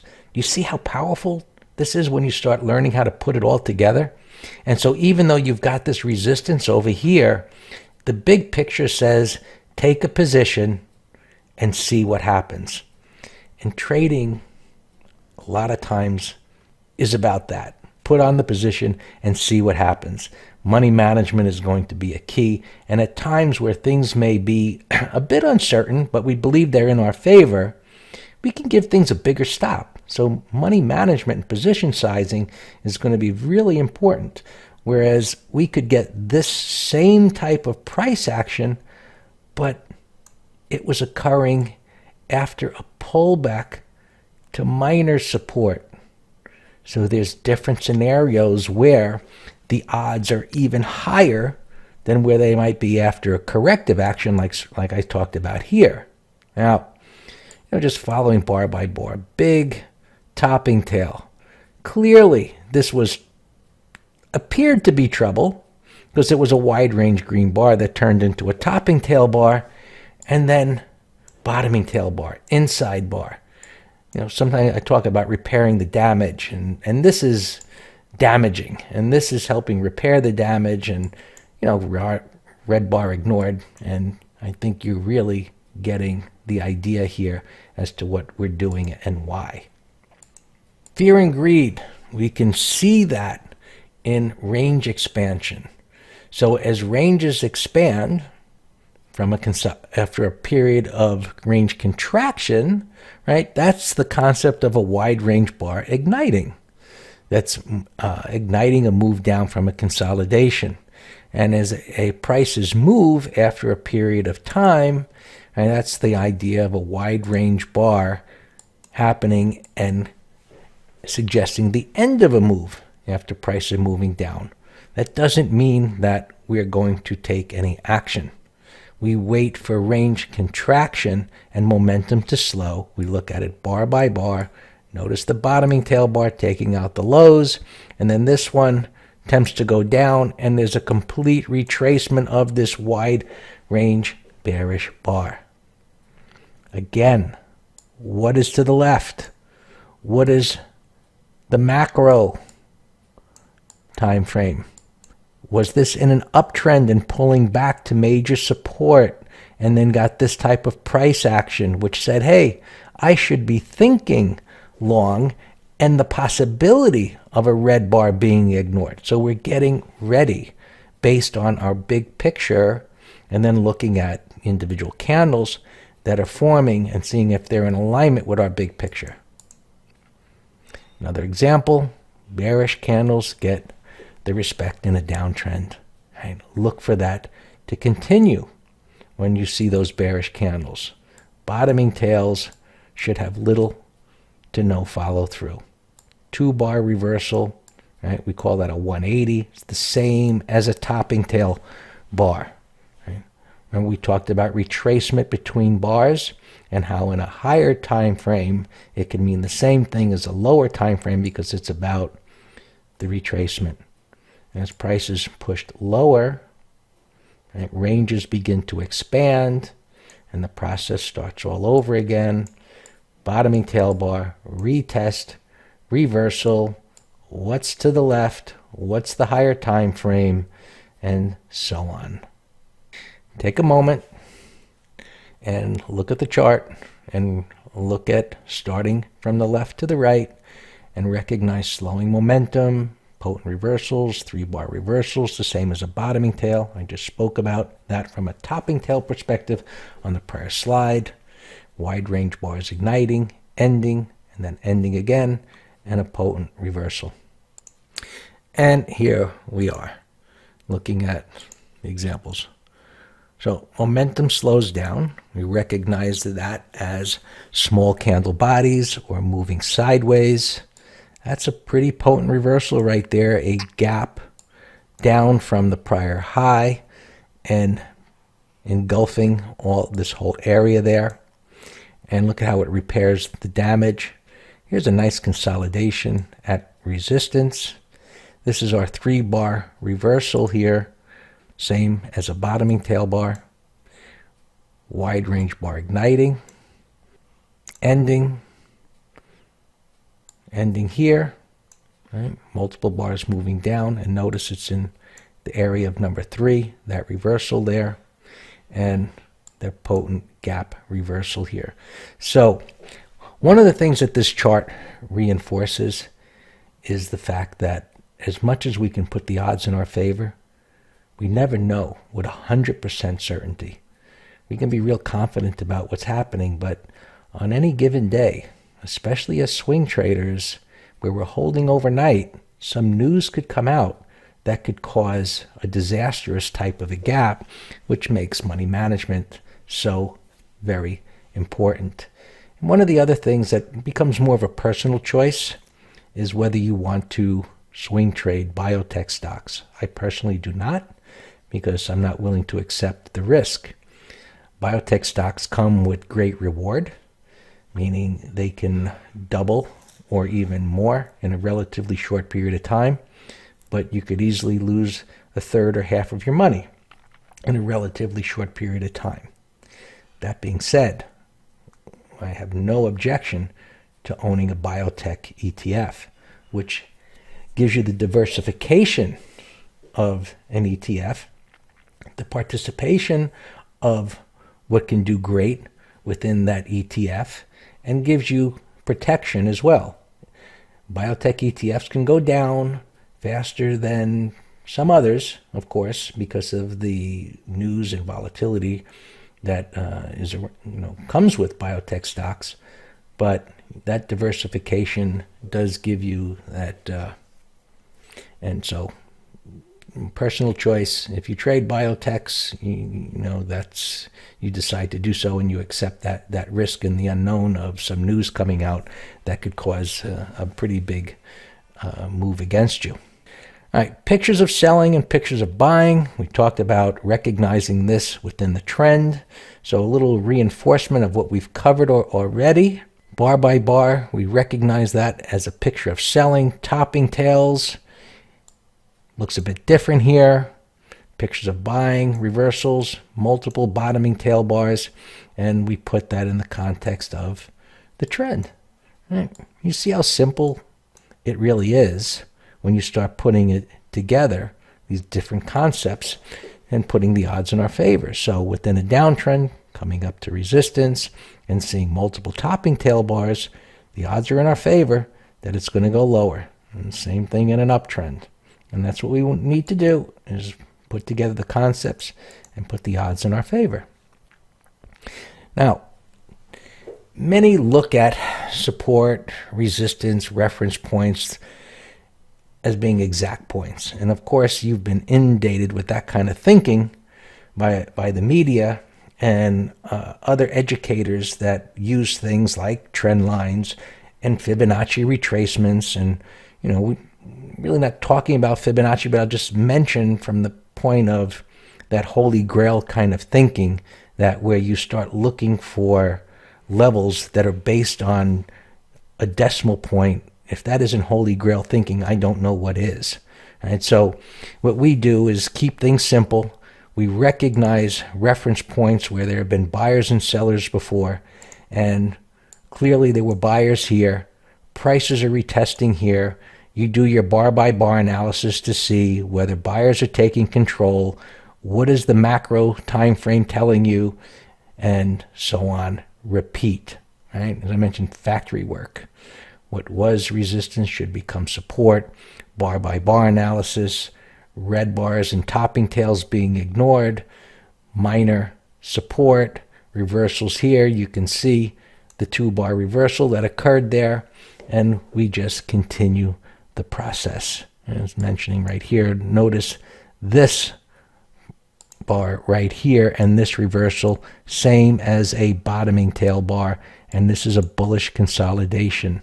and we recognize this as a downside shakeout. So more to cover here.